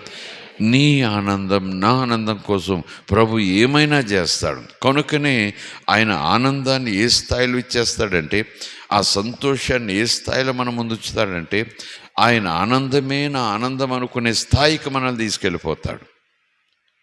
ఆయన సంతోషమే నా సంతోషము, ఆయన సంతోషపరచడమే నాకు సంతోషము అనేటటువంటి ఒక ప్రయారిటీలోనికి, ఒక సమర్పణలోనికి మన జీవితం వచ్చేస్తుంది. దేవుని మనకి స్తోత్రం. ఎప్పుడైతే సమర్పణలోనికి మనం ప్రవేశిస్తామో, ఆ సమర్పణను అలవాటుగా చేసుకుంటూ ముందుకు వెళతామో, కష్టాలు వచ్చినా సరే మనం ఆనందంగా ఉండగలము, ఆయన ఆనందపరచగలం. దేవుని మనకి స్తోత్రం. ప్రైజ్ ది లార్డ్, హల్లెలూయా. నీ చిత్తం అని యేసు అన్నారు కదా, నీ చిత్తమే జరుగునుగాక తండ్రి అని గెత్సెమనీ తోటలో యేసు అన్నారు కదా. చిత్తం అంటే నీ ఆజ్ఞ, నీ ఆలోచన, నీ ప్రణాళిక చొప్పున జరుగునుగాకనేమో. చిత్తం అంటే మరొక పదం, మరొక తాత్పర్యం నీ ఇష్టమే. నీకేది ఇష్టమో అదే జరగాలి నా జీవితంలో. ఎందుకు నేను ఈ మాట అంటున్నానంటే, తన యందు తండ్రి ఆనందిస్తున్నాడని యేసుకు తెలుసు. అసలు యేసు నీళ్లలోనికి రావటమో, నీళ్లలోంచి బయటకు రావటమో సన్నివేశంలో మొదటి మాట మనం చూస్తే ఆకాశం తెరవబడింది, పరిశుద్ధాత్మ దిగి రావటం యేసు యోహాను చూశారు. వెంటనే తండ్రి మాట్లాడుతున్నాడు, ఈయన నా ప్రియ కుమారుడు. ఏమవుతా ఉంది? ఈయనందు నేను ఆనందిస్తున్నాను. దేవుని మనకి స్తోత్రం. దేవుడు కుమారులనుగా అంగీకరించటం ఎందు ఆనందిస్తాడు. కుమారులు అయిన తర్వాత ఆ కుమారులను పోషించటం ఎందు ఆనందిస్తాడు. కుమారులను నడిపించటం ఎందు ఆనందిస్తాడు. అప్పుడప్పుడు కుమారులు ఇబ్బందులు గుండా వెళుతుంటే ఇబ్బందులను జయించి ముందుకు వచ్చేలాగున వాళ్ళు జయశాలులుగా ఉండుట యందు ఆయన ఆనందిస్తాడు. దేవుని మనకి స్తోత్రం. ప్రైజ్ ది లార్డ్, హల్లెలూయా. అయితే ప్రార్థన చేయుట దేవునికి ఆనందం. దేవునికి నేను ప్రార్థన చేయుట దేవునికి ఆనందమైనప్పుడు ఆ ఆనందాన్ని దేవునికి కొదువు చేయకుండా నిరంతరము ప్రార్థన చేస్తూ, నిరంతరము దేవునితో సహవాసం చేస్తూ, నాకు తెలియకుండానే ప్రార్థన ద్వారా, ప్రార్థన సమయం ద్వారా, ప్రార్థన అనుభవం ద్వారా ఆయన ప్రభావాన్ని నాలోనికి పొందుకుంటూ ఉంటే అది బలముగా మారుతుంది, అది శక్తిగా మారుతుంది. దేవుని పోలిక నాలోనికి రావటం ప్రారంభమవుతుంది. ఇక దేవుడు నేను ద్రాక్షవల్లి ద్రాక్ష తీగలాగా పెనవేసుకోవటం ప్రారంభమవుతుంది. అది అపవాదికి ఇష్టం లేదు. ఏదో రీతిలో బలహీనపడతాడు, ఏదో రీతిలో మనలోనికి ఒక వాక్యానుసారము కానటువంటి పరిస్థితులను, ఆలోచనలను చొప్పించడానికి వాడు ప్రయత్నం చేస్తాడు. కనుక ఈ రాత్రి ఇలాంటి దేవుని సంతోషపరిచి మనం సంతోషంగా ఉండే ఈ ప్రార్థనా జీవితానికి వచ్చే ఆటంకాలు ఎలాగుంటాయి, ఎలాంటి సమయాల్లో ఈ ఆనందానికి ఆటంకాలు వస్తాయి అనేవి కొన్ని వివరంగా చూడటానికి మనం ప్రయత్నించేద్దాం. దేవుని మనకి స్తోత్రం. ప్రైజ్ ది లార్డ్, హల్లెలూయా. శక్తి కలిగిన ప్రార్థనా జీవితానికి, సంతోషకరమైన ప్రార్థనా జీవితానికి, ఆనందకరమైన ప్రార్థనా జీవితానికి, దేవుని చిత్తానుసారమైన ప్రార్థనా జీవితాన్ని కొనసాగించటానికి సామాన్యంగా లేఖనాల్లో దేవుడు మనకు చూపించే ఆ అవరోధాలు ఏంటి? హర్డిల్స్ అంటారు, ఆటంకాలు. స్పీడ్ బ్రేకర్స్ అనండి, హర్డిల్స్ అనండి, ఆటంకాలు అనండి, అవరోధాలు అనండి. అవి మనం తప్పక చూసుకోవాలి. అవి మనలో లేకుండా చూసుకోవాలి. అవి మనలోనికి రాకుండా చూసుకోవాలి. అవి మనకు కలగజేయకుండా అపవాదిని దూరంగా ఉంచాలి. దేవునికి స్తోత్రం. Praise the Lord, hallelujah. దేవుని మనకి స్తోత్రం. కొద్ది సమయం క్రితం నేను మీకు చెప్పాను, ప్రభు 2 విషయాలు ఎందు బహుగా ఆనందిస్తాడని. చాలా విషయాలందు ఆనందిస్తాడు ఆయన మాట చొప్పున చెయ్యుట యందు, స్తుతులు చెప్పుట యందు, ఇవన్నీ కూడా దేవునికి ఆనందకరమే. ఆయన మాటను విశ్వసించుట యందు. ఎందుకంటే వాక్యం చదువుకున్నాం కదా, హెబ్రీయులకు రాసిన పత్రిక 11వ అధ్యాయం 6వ వచనంలో విశ్వాసము లేకుండా దేవుని సంతోషపరచడం అసాధ్యం. అలా విశ్వాసము, స్తుతుల బలి ఎలాగోనను ఈరోజు ప్రారంభంలో 2 మాటలు చెప్పాను కదా. ఒకటి, నేను ఆయనతో మాట్లాడుట ఆయనకు ఆనందం. 2, ఆయన నా కొరకు తన ఉద్దేశాలను బయలుపరుస్తూ రాసిన మాటలను నేను చదువుట యందు ఆనందిస్తాడు. ఆయన ధ్యానించుట యందు ఆనందిస్తాడు. దేవునికి స్తోత్రం కలుగునుగాక. Praise the Lord, hallelujah. దేవునికి స్తోత్రం. ఈ మొట్టమొదటి పాయింట్గా నేను మీకు చెప్పేది ఏంటంటే, దేవుని యొక్క వాక్యాన్ని ధ్యానించుట యందు, చదువుట యందు ఒక సంతోషము, ఒక ఆనందము నా మనస్సులో లేకుండా చదివితే అది ఒక కాలక్షేపంగానో, భక్తిలో భాగంగానో, ఏదో స్విచ్ చేస్తే లైట్ వెలగాలి కనుక అన్నట్టుగా చదవాలి, చదివితే నాకు మంచిది, చదివితే అది భక్తిలో భాగం అనే ఉద్దేశం కన్నా ముందు నేను దేవునిని సంతోషపరచడానికి వాక్యం చదవాలి. దేవుని మనకి స్తోత్రం. ఎప్పుడైతే వాక్యాన్ని ఆ ఉద్దేశంతో చదువుతానో, ఆ ఉద్దేశంతో ధ్యానం చేస్తానో, వెంటనే ఆయనను సంతోషపరిచే ప్రార్థన జీవితం కూడా ఒక స్థాయికి వచ్చేస్తుంది. దేవునికి స్తోత్రం. రెండు కూడా రెసిప్రోకల్, రెండు పట్టాల మీద రైలు వెళ్ళినట్టుగా ఇటు ప్రార్థన సంతోషం, అటు వాక్య ధ్యానం సంతోషం. దేవుని మనకి స్తోత్రం. ఆ ప్రార్థనలు యందు కూడా దేవుడు ఆనందిస్తాడు. ఆయన మాటను వినక, ఆయన ఉద్దేశాలు చదవట యందు నేను ఇష్టపడక, ప్రార్థించుట యందు ప్రభా నీకు స్తోత్రం, ప్రభా నీకు స్తోత్రం, నువ్వు మంచివాడు అంటూ ప్రార్థిస్తున్నాను కదా, నేను సంతోషపరుస్తున్నాను మాత్రమే కాకుండా దేవుడు తన ఉద్దేశాలను, తన ఇష్టాన్ని, తన ఆలోచనలను గ్రంథస్థం చేసి మన ముందుంచి ఇది నువ్వు చదవాలి, నీ సంతోషం కోసం చదవాలి, నీ ఆనందం కోసం చదవాలి, నీ భవిష్యత్తు కోసం చదవాలి, నీ జాగ్రత్త కోసం చదవాలి, నువ్వు ఫలించటం కోసం చదవాలి, నీ ఆరోగ్యం కోసం చదవాలి, నువ్వు వర్ధిల్లటం కోసం చదవాలి, నువ్వు చేసేదంతా కూడా ఫలించటం కోసం నువ్వు చదవాలి. ఇంకా చెప్పాలంటే నేను ఆనందించటం కోసం నువ్వు చదవాలి. దేవుని మనకి స్తోత్రం. Praise the Lord. హల్లెలూయా. దేవునికి స్తోత్రం కలుగునుగాక. ఇద్దరు స్నేహితులు ఉన్నారు అనుకుందాము. ఒక స్నేహితుడు ఈ స్నేహితుడికి, ప్రాణప్రదంగా ప్రేమించే స్నేహితునికి ఒక ఉత్తరం రాశాడు అనుకుందాము. ఏదో వివరాలు తెలియజేస్తూ రాశాడు అనుకుందాము. ఆ వ్యక్తి అందుకున్నాడు ఆ ఉత్తరము. అందుకున్న తర్వాత ఇంట్లోకి తీసుకెళ్ళాడు. కొంత సమయం అయిన తర్వాత ఆ ప్రాణ స్నేహితుడు ఆ ఉత్తరంలో ఉన్నటువంటి విషయాలను తర్వాత మాట్లాడాడు. దాని సంగతి అలాగునా అని. ఏ సంగతి అన్నాడు ఈ స్నేహితుడు. అదేంటి, చదవలేదా ఉత్తరం? ఎంతో ఇష్టపూర్వకంగా ప్రేమతో రాశాను నేను, చదవలేదా అని మనసు చివుక్కుమంటుంది కదా. దేవుని మనకి స్తోత్రం. Hallelujah. Praise the Lord. Hallelujah. అసలు ఉత్తరం దాకా ఎందుకు, మనము బాగా ఇష్టపడేవాళ్ళం, మనల్ని ఇష్టపడుతున్నారు అనే వ్యక్తులు సడన్గా మనల్ని చూచి చూడనట్టుగా ముఖం తిప్పుకుంటే మనసు వెలవెల్లాడిపోతుంది. మనకి పలకరించకపోతే మనకు మనసు వెలవెల్లాడిపోతుంది. బంగారం ఇవ్వక్కర్లొద్దు, వెండి పక్కర్లొద్దు, మనకేమీ లక్షల కోట్లు ఇవ్వాల్సిన పని లేదు. మనము ప్రేమించేవారు, మనల్ని ప్రేమిస్తున్నాము అని చెప్పేవారు చూడటానికి ఇష్టపడినట్టు సమయంలో మనసు కలుక్కుమంటుంది. అందుకే నేను చెప్తున్నాను, ఈ లేఖనం చదవటం కూడా దేవునికి అంత సంతోషం. లేఖనం చదువుతూ ప్రార్థిస్తే దేవుడు ఆ ప్రార్థన యందు ఆనందిస్తాడు. లేఖనం చదవకుండా, లేఖనం మీద దృష్టి పెట్టకుండా, లేఖనాన్ని సంతోషంగా చదవకుండా, మళ్ళీ చెప్తున్నాం కదా, ఏదైనా దేవుని విషయంలో సంతోషంగా చేయాలి. దేవుని మనకి స్తోత్రం. Praise the Lord. హల్లెలూయా. దేవుని మనకి స్తోత్రం. ఒక్కొక్కసారి అమ్మ నాన్న పిల్లలను భయభక్తులు పెంచే విషయంలో, ప్రభు పట్ల శ్రద్ధ కలిగి పెంచే విషయంలో ఈ రోజును 3 అధ్యాయాలు చదవాలి. కనీసం ఒక అధ్యాయంలో 10 వచనాలన్నా సరే మాకు అప్పచెప్పాలి. అప్పుడే నీకు బ్రేక్ఫాస్ట్, అప్పుడే నీకు పాకెట్ మనీ, అప్పుడు నేను క్రికెట్ ఆడుకోవటానికి వెళ్ళనిస్తాం సాయంకాలం. కీర్తనలో ఆ కీర్తన చదవకపోతే, చెప్పకపోతే అంటే ఆ పిల్లడి దృష్టి అంతా ఎక్కడుంటుంది చెప్పండి? చెప్పాలి. క్రికెట్ ప్రాణమైతే, మరొకటి ప్రాణమైతే, స్నేహితులు వెళ్ళటం ప్రాణమైతే, పాకెట్ మనీ ప్రాణమైతే చదివేస్తాడు, పట్టుబట్టి చదివేస్తాడు, చిరాకు పడుతూ చదివేస్తాడు. ఈ కీర్తన చదివితేనట అప్పుడు ఇస్తారట, కీర్తన చదివితేనట అప్పుడు వెళ్ళొచ్చట. చదువుతాడు, ఖచ్చితంగా అప్పచెప్తాడు. ఎలా ఎందుకు చెప్తాడు చెప్పండి?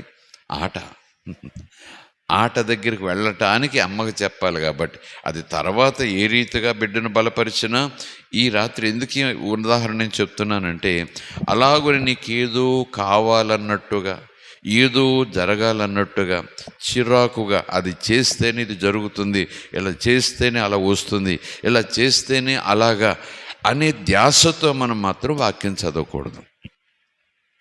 సంతోషంగా వాక్యం చదవాలి. ఆనందంగా వాక్యం చదవాలి, ఆసక్తితో వాక్యం చదవాలి, శ్రద్ధతో వాక్యం చదవాలి. అక్షరాల్లో దేవుని ఆత్మ, దేవుని వెలుగును చూచే శ్రద్ధతో మన వాక్యం చదవాలి. దేవుని మనకి స్తోత్రం. ప్రైజ్ ది లార్డ్, హల్లెలూయా. గడిచిన దినాల్లో ఆయా కాలాల్లో ఈ ఉదాహరణ మీకు చెప్పినట్టు నాకు గుర్తు. చాలా సందర్భాల్లో సన్నివేశాలు ఈ మాట చెప్పటం నాకు చాలా సంతోషంగా ఉంటుంది. ఒక లేక పుట్టిన కుమారుడు, ఒక్కడే కొడుకు, దూర ప్రాంతానికి చదువుల కోసం వెళ్ళిపోయాడు. ఎక్కడ ఉండి చదువుకుంటున్నాడు, హాస్టల్ భోజనం ఎలాగున్నాడో బిడ్డ అనుకుంటూ విడిచిపెట్టి ఉండలేని తల్లి ఆ దినాలలో, ఇప్పుడైతే సెల్ ఫోన్లు వచ్చాయి కానీ ఆ దినాలలో ఎవరి చేతో అడ్రస్ తీసుకుని ఉత్తరం రాయించింది. తనకు చదువు రాదు కనుక అబ్బాయి దగ్గరకు ఉత్తరం వెళ్ళిపోయింది. అబ్బాయి చదువుకున్నాడు. అబ్బాయి కూడా ఉత్తరం తిరిగి రాశాడు. చదువు రాదు కనుక ఎవరినో పిలిపించుకుని చెప్పించుకుంది. హాస్టల్లో ఉన్నటువంటి పిల్లోడు మాత్రం రోజు సాయంకాలం పూటో మధ్యాహ్నం పూటో ఖాళీగా ఉన్నప్పుడు ఆ ఉత్తరం తీసి చూసుకుంటున్నాడు. ఆ రూమ్మేటు ఒకరోజు చిరాకు వచ్చిందో వింతగా అనిపించిందో, నేను లెక్క పెట్టాను, ఉత్తరం వచ్చినప్పటి నుంచి ఈ రోజు వరకు నువ్వు కనీసం 100 సార్లైనా చదివి ఉంటావు. నలిగిపోయింది చూడ ఉత్తరం. ఇంకేం చదువుతావురా? మొదటి పేరాలో ఏముందో నీకు తెలుసు, రెండో పేరాలో ఏముందో నీకు తెలుసు, చివరిలో ఏముందో నీకు తెలుసు. ఎందుకు అలా చదువుతావు దాన్ని అనంటే, ఆ పిల్లోడు అన్నమాట, సినిమా డైలాగ్ కాదు, అన్నగలిగిన మాట ఏంటంటే, ఆ ఉత్తరం తీసి నలిగిపోయిన అక్షరాలు చెమటకు తడికి అవి స్థితిని తప్పిపోయిన అక్షరాల్లో ఆ మాటల వెనక అమ్మను చూస్తున్నాను నేను. అమ్మ ఎదురుగా ఉన్నట్టు నాకు అనిపిస్తుంది. బాబు బాగున్నావా అని ఆ లెటర్ ఉందనుకోండి, అమ్మ ఎదురుగా ఉండి మాట్లాడుతున్నట్టుగా నేను ఫీల్ అవుతాను. అందుకే చదువుకుంటాను. ఆ పై మాటే ఉంది, రెండో మాటే ఉంది, మూడో మాటే ఉంది, నాకు చెప్పాల్సిన పని లేదు. కానీ ఆ ఉత్తరం చదువుతుంటే అమ్మను చూసినట్టు ఉంటుంది. దేవునికి స్తోత్రం. అలాగే ఇక్కడ ఈ తల్లి కూడా ఆ మాటలు చదువుతూ ఉంటే, ఆ మాటలు వింటుంటే బాబుని ఎదురుగా చూసినట్టు ఉంటుంది. నేను ఎందుకు ఒక తల్లి బిడ్డలు ఆ కాస్త ఎడబాటుతో ఆ అనుబంధాన్ని బట్టి అంత ఫీల్ అవుతుంటే, దేవుని విషయంలో కూడా అదే. దేవుని ఆశ. ఎందుకు ఇచ్చారు దేవుడి వచనాలు? ఎందుకు ఇచ్చారు ఈ అక్షరాలు? ఎందుకు ఇచ్చారు ఈ వాగ్దానాలు? ఎందుకు తన ఆత్మ ప్రేరేపణతో ఈ లేఖనాలన్నీ వ్రాయించారు? ఎందుకంటే మనం లేఖనాలను చదివినప్పుడు లేఖనాలలో ఆయన కనపడాలని, లేఖనాలలో ఆయన స్వరం వినబడాలని, లేఖనాల్లో ఆయన మహిమను మనం చూడగలగాలని, లేఖనాలలో ఆయన ప్రేమను మనం రుచి చూడగలగాలని. దేవుని మనకి స్తోత్రం. Praise the Lord, hallelujah. This is exactly the same. అదే మీనింగ్. అక్కడ తల్లిని ఆ పిల్లోడు ఆ ఉత్తరం అక్షరాల్లో చూడగలుగుతున్నాడు. బాబు బాగున్నామంటే ఎదురుగా అమ్మున్నట్టుగానే ఫీల్ అవుతున్నాడు. అది ఆ పిల్లవాడిలో బెంగ తగ్గిస్తూ ఉంది. అది పిల్లవాడి గురించి ఇక్కడ అమ్మలో కూడా బెంగ కొంచెం తగ్గిపోతూ ఉంది. ఎప్పుడు ఉత్తరం చదువుకుంటూ ఉంటుంది.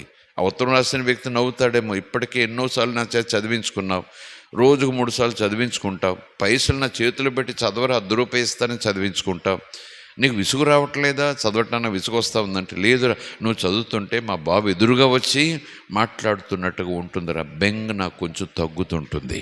దేవునికి స్తోత్రం. Praise the Lord, hallelujah. అదే తాత్పర్యం ఈ దేవుని విషయంలో, ఈ తండ్రి విషయంలో అదే తాత్పర్యం కొడుకుగా ఆయన నాకు వ్రాసిన ఈ ఉత్తరం, ఈ లేఖనాల విషయంలో ఆలోచన చేసి చూస్తే, లేఖనం చదవకుండా ఉండలేను, వాక్యం ధ్యానం చేయకుండా ఉండలేను. ప్రభు నేను ప్రత్యక్షంగా ఆయన ముఖమును ఈ ఉత్తరాల్లో లేదా ఈ పదాల్లో చూడటం తప్పక నా అనుదిన జీవితంలో అలవాటుగా మారిపోవాలి. దేవుడు ఉత్తరం ఎందుకు రాయించారు, బైబిల్ ఎందుకు రాయించారు, ఆయన ఏమై ఉన్నాడో, ఎంత భక్తుడు, ఎంత పరిశుద్ధుడు, ఎంత శక్తిమంతుడు, అవన్నీ కూడా ఆధ్యాత్మిక స్పిరిచువల్ పాఠాలు నమ్మిన వాళ్ళకి. కానీ మొదటి మాటగా చూసుకుంటే, 1 అనే పాఠంగా చూసుకుంటే, ఆయన ఈ అక్షరాలన్నీ పదాలన్నీ ఎందుకు రాయించారంటే వాటిల్లో ఆయన నాకు కనపడాలి, వాటిల్లో ఆయన రూపం నేను చూడగలగాలి. దేవుని మనకి స్తోత్రం. ఆయన తన వాక్కుని పంపి వారిని బాగు చేశాడు.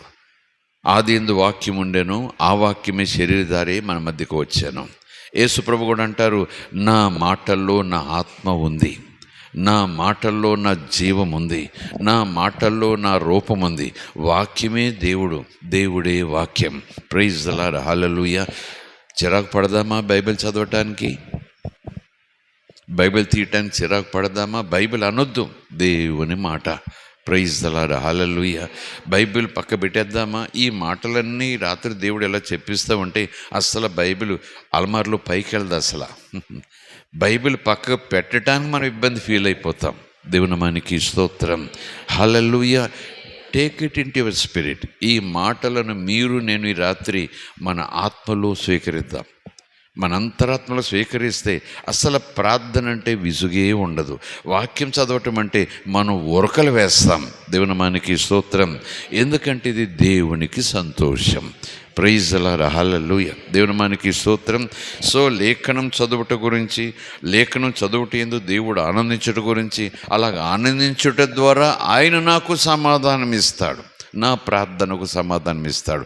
ప్రార్థనలో ఆసక్తి తగ్గిపోవటానికి, ప్రార్థనలో విసుగు రావటానికి, ప్రార్థన విషయంలో నాకు చిరాకు రావటానికి, అసలు ప్రార్థన ఎందుకు చేయాలని ఎప్పుడూ ప్రార్థన చేసే నాకు ఇలాంటి ప్రశ్న మనసు రావటానికి గల కారణాలు, వాక్యం మీద నాకు ఆసక్తి తగ్గిపోయింది. వాక్యం అంటే దేవుడు, వాక్యం అంటే దేవుని మాట, వాక్యం అంటే దేవుని ప్రేమ, వాక్యం అంటే దేవుని రూపం. దేవుని నామానికి స్తోత్రం. ఎనీవే ఇలా చెప్పుకుంటూ పోతే కుదరదు. వాక్యానికి ప్రార్థనకు లింక్ ఉంది, దేవుని మాటకు దేవుని ప్రార్థనకు లింక్ ఉంది. సామెతల గ్రంథం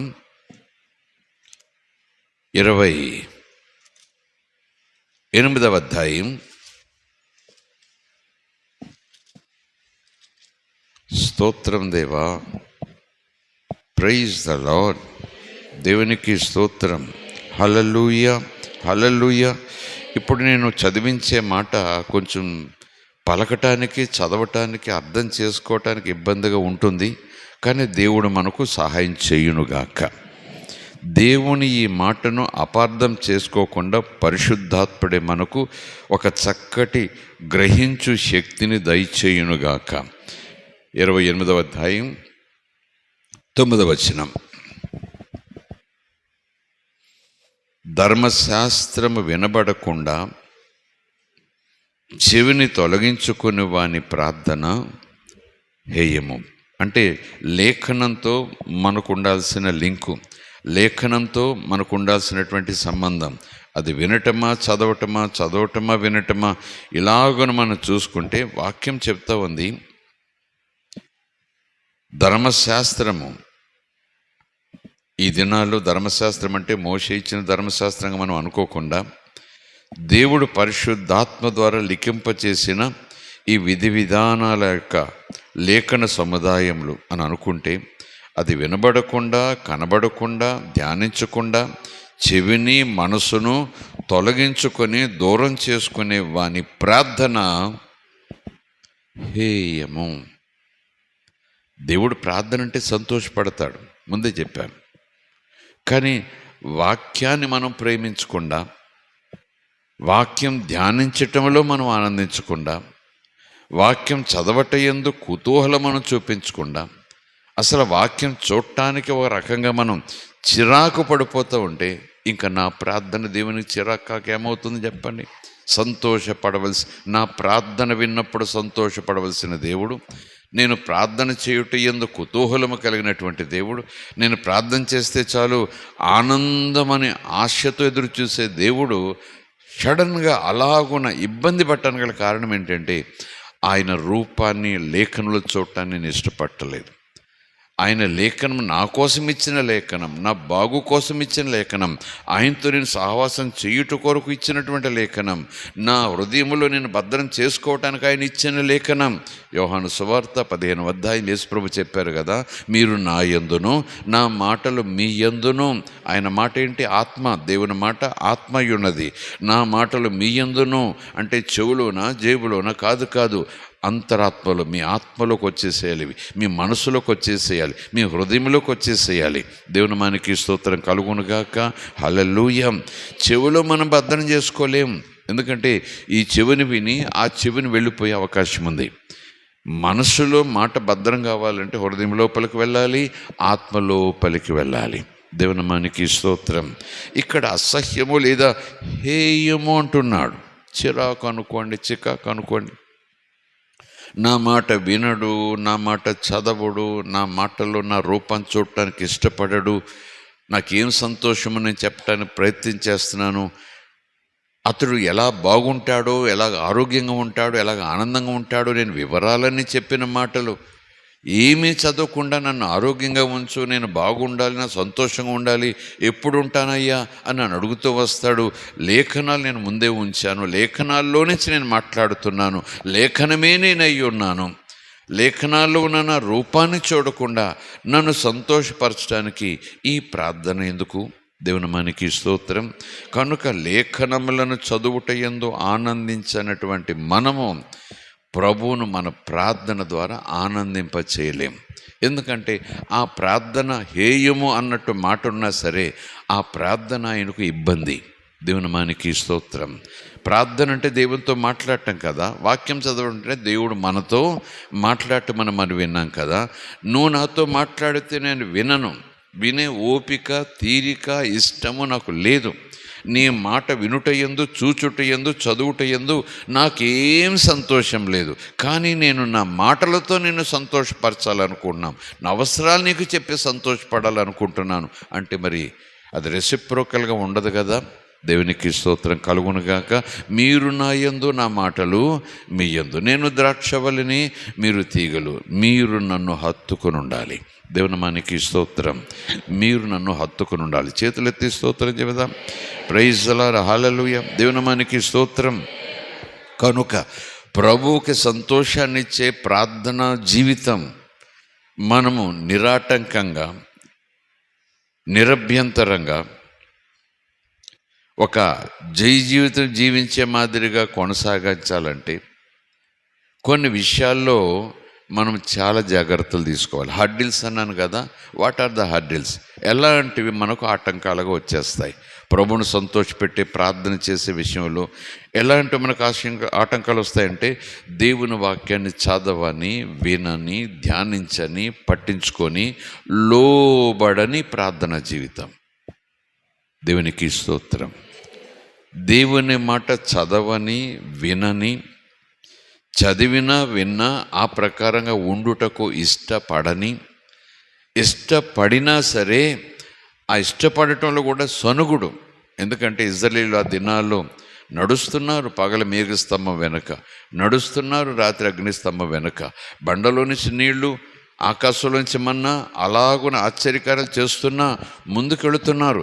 ఏదైనా కాస్త ఇబ్బంది, వాళ్ళకి కావలసిన రుచి, వాళ్ళకి కావలసిన నీడ, వాళ్ళకి కావలసిన ఆనందము కాస్త ఆలస్యమయ్యేటప్పటికీ ప్రయాణమైతే చేస్తున్నారు కానీ సనుగుళ్ళుతో ఉంది.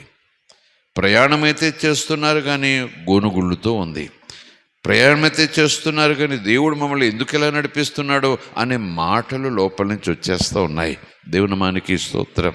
ఇదేమి నడిపింపు, ఇదేం అద్భుతము అన్నట్టుగా వారు చాలా సందర్భాల్లో మాట్లాడుతున్నారు. చాలా ఓచుకున్నారండి యెహోవా. దేవుని మనకి స్తోత్రం. ఆ రీతిని బట్టి ఏదో ప్రార్థన చేసుకుంటూ వెళ్ళిపోతాను, ఉదయం మధ్యాహ్నం సాయంకాలం ప్రార్థన చేసుకుంటూ వెళ్ళిపోతాను, లేదా ఈ రాత్రి నేను విన్నాను, నేను ప్రార్థన చేయటం దేవుడు మహా సంతోషపడతాడట, కనుక ఆయన సంతోషపరచుట యందు నేను ముందుంటానని 3 గంటలు ప్రార్థన చేయటానికి, ఏదో స్తుతి చెప్పడానికి సిద్ధపడినా ఈ లేఖనం దాని పక్కకు ఉండాలి. నన్ను చూడటానికి, నా మాటలు వినటానికి, నా మాటలు ధ్యానించటానికి, నా రూపాన్ని, నా ప్రత్యక్షతను స్వీకరించటానికి నీకు చిరాకు, నీకు సంతోషం లేదు, నీకు విసుగు, ఇక నన్నే నువ్వు సంతోషపరచగలవు. దేవుని మనకి స్తోత్రం. Praise the Lord. హల్లెలూయా. రెండో మాటగా చూస్తే ఏంటి హడ్డిల్? మన ప్రార్థన జీవితం ఉత్సాహంగా లేకపోవడం కారణం. మన ప్రార్థనా జీవితం దేవుని సన్నిధిలో ఉండుట కొరకు ఉరకలేసే స్థితిని ఆటంకపరిచే మరొక విషయం. కీర్తన భాగం 66.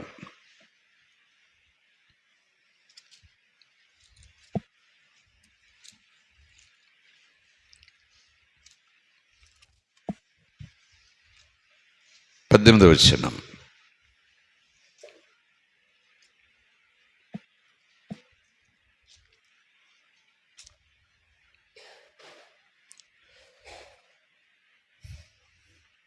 పదిహేడు, 18, 19, 20 అది ప్రార్థన గురించి ప్రధాన గాయకునికి కీర్తన అని వ్రాయబడిన గీతం. అది 66 అధ్యాయం 16 వచనం నుంచి చూద్దాం.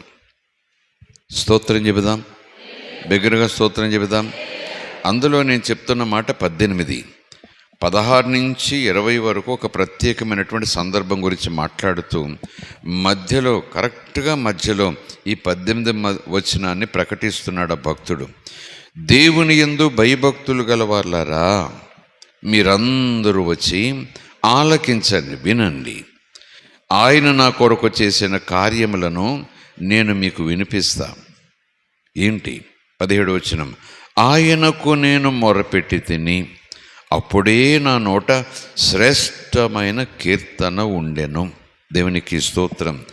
ఆ మొరలో కీర్తన ఉంది. ఇంకోలా చెప్పుకోవాలంటే, నా మొర ఆయన ఆలకించగా కృతజ్ఞతతో నా మనసంతా సంతోషంతో నిండింది అన్నట్టుగా కూడా చూసుకోవచ్చు. అయితే 18వ వచనం ఒక ఆలోచింపజేసే వచనం.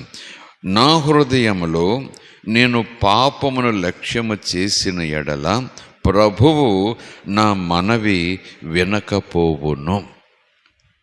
నా ప్రభువు నా మనవి యందు సంతోషింపకపోవును. ప్రభువు నా ప్రార్థన యందు ఉత్సాహించవలసిన వాడు, ఆనందించవలసిన వాడు, సంతోషించవలసిన వాడు సంతోషింపకపోవును. ఎందుకట? నా హృదయములో, నా జీవితములో నేను పాపమును లక్ష్యము చేసిన ఎడల. మరొక తాత్పర్యం ప్రకారం చూస్తే, పాపముని నేను దాచుకొని ఎడల, ఇంకా చెప్పాలంటే పాపము చేయుట యందు నేను ఆనందించిన ఎడల, ఆనందిస్తూ ప్రార్థించిన ఎడల ఆ ప్రార్థన యందు దేవుడు సంతోషపడడు అని కీర్తనకారుడు చెప్తున్నాడు. దేవునామానికి స్తోత్రం. ప్రైజ్ ది లార్డ్, హల్లెలూయా. ప్రార్థన జరిగిపోతుంటుంది, కానీ ఆ ప్రార్థనలో ఆసక్తి దినదినము తగ్గిపోతుంది. ప్రార్థన చేస్తుంటాము, కానీ ఆ ప్రార్థన యందు మనకు ఉండవలసిన సంతోషం పూర్తిగా పొందుకోలేం. ఇంకో మాట ఈ సమయంలో పరిశుద్ధాత్ముడు జ్ఞాపకం చేస్తున్నాడు. మన ప్రార్థన ఎప్పుడైతే దేవుణ్ణి సంతోషపరుస్తుందో, ఆటోమేటిక్గా ప్రార్థన చేస్తుండగా ఆయన సంతోషంతో నా హృదయం నిండిపోతుంది. నా సంతోషం కాదు. ఎందుకంటే నేను దుఃఖంతో ఉన్నా, నేను వేదనతో ఉన్నా అనుకోండి, నేను బెంగతో ఉన్నాను అనుకోండి, నేను భయంతో ఉన్నాను అనుకోండి, కృంగి ఉన్నాను అనుకోండి, దిక్కుతోచుకున్నాను అనుకోండి, ఆ మనస్తత్వంతో, ఆ స్వభావంతో, ఆ స్థితితో దేవుని సంతోషపరిచే రీతిలో వాక్యం ధ్యానం చేస్తూ ప్రార్థన చేస్తే ఆయన సంతోషపరిచే, నా ప్రార్థన ఆయనకు సంతోషాన్ని కలగజేసింది అనుకోండి, నా ప్రార్థన ఆయనకు ఇష్టమైనదిగా అయిపోయింది అనుకోండి, వెంటనే ఈ బాధకు, ఈ భయానికి మధ్యలోకి ఆయన సంతోషం వచ్చి చేరుతుంది. అది నాకు గొప్ప శాంతినిస్తుంది. అది నా జీవితాన్ని సమాధానంతో నడిపిస్తుంది. దేవునికి స్తోత్రం. Praise the Lord, hallelujah. దేవుని మనకి స్తోత్రం.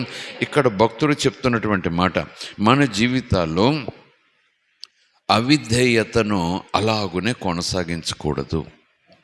లోబడుటకు మనము ప్రయత్నం చేయాలి. ఖచ్చితంగా ఒక స్థితి వచ్చేటప్పటికి లోబడాల్సిందే. లోబడిని ప్రార్థన, మనం లోబడకుండా ప్రార్థన, ఆయన మాటకు అవిధేయత చూపిస్తూ ప్రార్థన. ఎందుకంటే ఆజ్ఞాతిక్రమమే పాపమని లేఖనంలో ఉంది. ఆ ఆదేశాన్ని పాటించకుండా దానికి ప్రతికూలంగా జీవితాన్ని కొనసాగిస్తూ ప్రభువా ప్రభువా ప్రభువా అని పిలవటం యందు ఆయన సంతోషించడు. అది యేసు ప్రభు స్వయంగా చెప్పాడు. సువార్తలు మీరు వాటి వచ్చిన విన్నారు కదా. నేను చెప్పిన మాట చొప్పున మీరు చెయ్యక ఎందుకు నన్ను ప్రభా ప్రభా అని పిలుస్తారని ఒక బోధగాను, ఒక ఉపదేశంగా దాన్ని తీసుకోవద్దు. ఎలా నన్ను సంతోషపరచగలరు అన్నమాట, ఎలాగ నాకు ఆనందాన్ని కలగజేయగలరు మీరు అన్నట్టు. ప్రభా ప్రభు అనేది ప్రార్థన, ప్రభు అని పిలవటం ఆయనకు ఆనందం, ప్రభు అని పిలిపించుకోవటం ఆయన సంతోషం. అయినా నా మాట చొప్పున చెయ్యక పూర్తిగా మీ జీవితాలు అవిధేయతతో నింపుకొని, అపవిత్రతతో నింపుకొని ప్రభా ప్రభా అని నన్ను పిలుస్తూ ఎలా నన్ను సంతోషంగా ఉంచగలరు మీరు? దేవునికి స్తోత్రం. Praise the Lord. హల్లెలూయా. కనుక మన ప్రార్థన మరింత బలమైనదిగా, శక్తివంతముగా, అటు దేవునికి సంతోషాన్ని కలిగించేదిగా, ఇది నాకు ఎల్లప్పుడూ దేవుని యొక్క శాంతిని నాలో నివసించేలాగున నాకు చేయాలంటే నేను నా హృదయంలో పాపమును లక్ష్యం చేయకూడదు. అంటే అతిక్రమమును కొనసాగించకూడదు, అవిధేయతను అలవాటుగా చేసుకుని ముందుకు సాగకూడదు. మారు మనసు పొంది దేవుని వైపు తిరగాలి. దేవుని మనకి స్తోత్రం. మారు మనసు పొంది దేవుని వైపు నేను తప్పక మనం తిరగాలి. కనుక అతిక్రమం యొక్క స్థితి స్థాయి ఒక పరిమాణానికి పెరిగిపోతే ఆటోమేటిక్గా మనలో ప్రార్థన మీద ఆసక్తి తగ్గిపోతుంది, ప్రార్థన మీద ఏకాగ్రత తగ్గిపోతుంది, ప్రార్థన మీద కుతూహలం తగ్గిపోతుంది. ఇంకా చెప్పాలంటే విశ్వాసం కూడా బలహీనతలోకి వచ్చేస్తాం. కనుకనే ఈ లేఖనం చెప్తా ఉంది, ప్రార్థనలు సంతోషంగా ముందుకు సాగటానికి అవరోధంగానూ భావిస్తున్నట్లయితే, ఒకవేళ నీలో నాలో దేవునికి అంగీకారం కానిటువంటి స్థాయి చాలా తీవ్రంగా ఉందేమో అవిధేయతను అలాగనే దాచుకుని అలాగనే కలిగి ఉండి అవిధేయత ఎందు నేను ఆనందిస్తూ పోతుంటే, దేవుడు అవిధేయత కలిగిన జీవితంలో నుంచి నేను చేసే ప్రార్థన యందు ఎలాగా ఆనందించగలడు? దేవుని నామానికి స్తోత్రం. ఆయన మాట చొప్పున చెయ్యను, నా మాట యందు ఆయన ఎలాగా ఆనందించగలడు? ఒకవేళ అవిధేయతను నేను దాచుకుంటూ, లేదు అవిధేయత అంతా దేవునికి తెలుసు కదా అని అనుకున్నా సరే అవిధేయతను విడిచిపెట్టుకుని నేను ముందుకు వెళ్ళి ఒకవేళ యేసు నామమున ప్రార్థన చేస్తే ఆయన వినాలి కదా. లేఖనం ఉంది, యేసునామములో ప్రార్థన చేస్తే తండ్రి వింటాడు, యేసునామములో ప్రార్థన చేస్తే తండ్రి ఇస్తాడు, యేసునామములో ప్రార్థన చేస్తే తండ్రి అన్ని జరిగిస్తాడు. అవన్నీ కూడా మరొక రూట్లోంచి వస్తున్నాయి కదా. ఆ హామీలు ఎక్కువగా ఉండటం వల్ల, ఆ హామీలను సరైన రీతిలో అర్థం చేసుకోకపోవటం వల్ల చాలామంది, లేదా మనము మన జీవితాల్లో అలాగనే పాపాన్ని దాచుకుంటూ, అలాగనే అవిధేయతను దాచుకుంటూ, అలాగనే దేవుడు వద్దన్న దాన్ని కావాలనుకుంటూ అదే స్థితిలో ముందుకు వెళుతున్నాం. సమాధానం రాదు. యేసు నామములో అడిగినా, మళ్ళీ చెప్తున్నాను, సమాధానం రాదు. దేవుని నామానికి స్తోత్రం. లేఖనంలో ఉంది, తండ్రి చిత్తానుసారముగా మనము ఏది అడిగినను, యేసు నామములో మనం ఏది అడిగినా ఇస్తాడని ఉంది. ప్రక్కన మరొక మాట ఉంది, యేసు నామములో ఎప్పుడైనా ఏమడగాలి చెప్పండి? తండ్రి చిత్తానుసారముగా అడగాలి. తండ్రి చిత్తము కానిది యేసు నామములో అడిగితే రాదు సమాధానం. దేవుని మన స్తోత్రం కలుగునుగాక. Praise the Lord. Hallelujah. Praise the Lord. దేవునికి స్తోత్రం కలుగునుగాక. ఇంకొక సంగతి, ప్రార్థనకు ఆటంకాలు, ప్రార్థనకు ప్రతిఫలాలు పొందటంలో అభ్యంతరాలు, ప్రార్థనకు సమాధానాలు రావటంలో ఆలస్యాలు, చాలా కారణాలు ఉంటాయి. అందులో ఒక కారణం, ఇంకా చెప్పాలంటే దేవుని మాటను సందేహించటం. దేవుని మాటను సందేహించటం, doubting God's word. when you believe that it is God's word and it is your God's word, then you must believe it. If you don't believe his word, how can you say that you believe him? దేవుని నామానికి స్తోత్రం కలుగునుగాక. నన్ను నమ్మిన వారు నా మాట నమ్మాలి కదా, నన్ను నమ్మిన వారు నా ప్రేమను నమ్మాలి కదా, నన్ను నమ్మిన వారు నా దయను నమ్మాలి కదా, నన్ను నమ్మిన వారు నా జాలిని నమ్మాలి కదా, నన్ను నమ్మిన వారు నా కనికరాన్ని నమ్మాలి కదా. దేవుని నామానికి స్తోత్రం.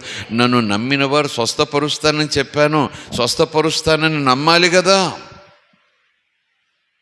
when we doubt, ఆ ప్రార్థన ఏదో మనం దేవునిని సందేహిస్తూ, దేవుని వాగ్దానాలను సందేహిస్తూ, దేవుని కార్యాలను సందేహిస్తూ, ఆయన బలాన్ని సందేహిస్తూ, ఆయన ప్రేమను సందేహిస్తూ అనుకుంటాం మనం. అబ్బాయి లేదని దేవుని ప్రేమను నేను సందేహించడం అంటే ఇంకేమైనా ఉందా అనుకుంటాం. కానీ లోపలికి వెళ్ళి మన ప్రార్థన చేసే సభలో మనకొచ్చే ఆలోచనను మనం పరిశీలన చేసి చూసుకుంటే, జల్లించి చూసుకుంటే, ఇది నెరవేరుతుందా, ఇది అవుతుందా, ఇది చేస్తాడా, దేవుడు చేయగలడా, ఇలాంటి ఆలోచనలతో ప్రశ్నలతో ముసిరిపోయి ఉంటాం మనం.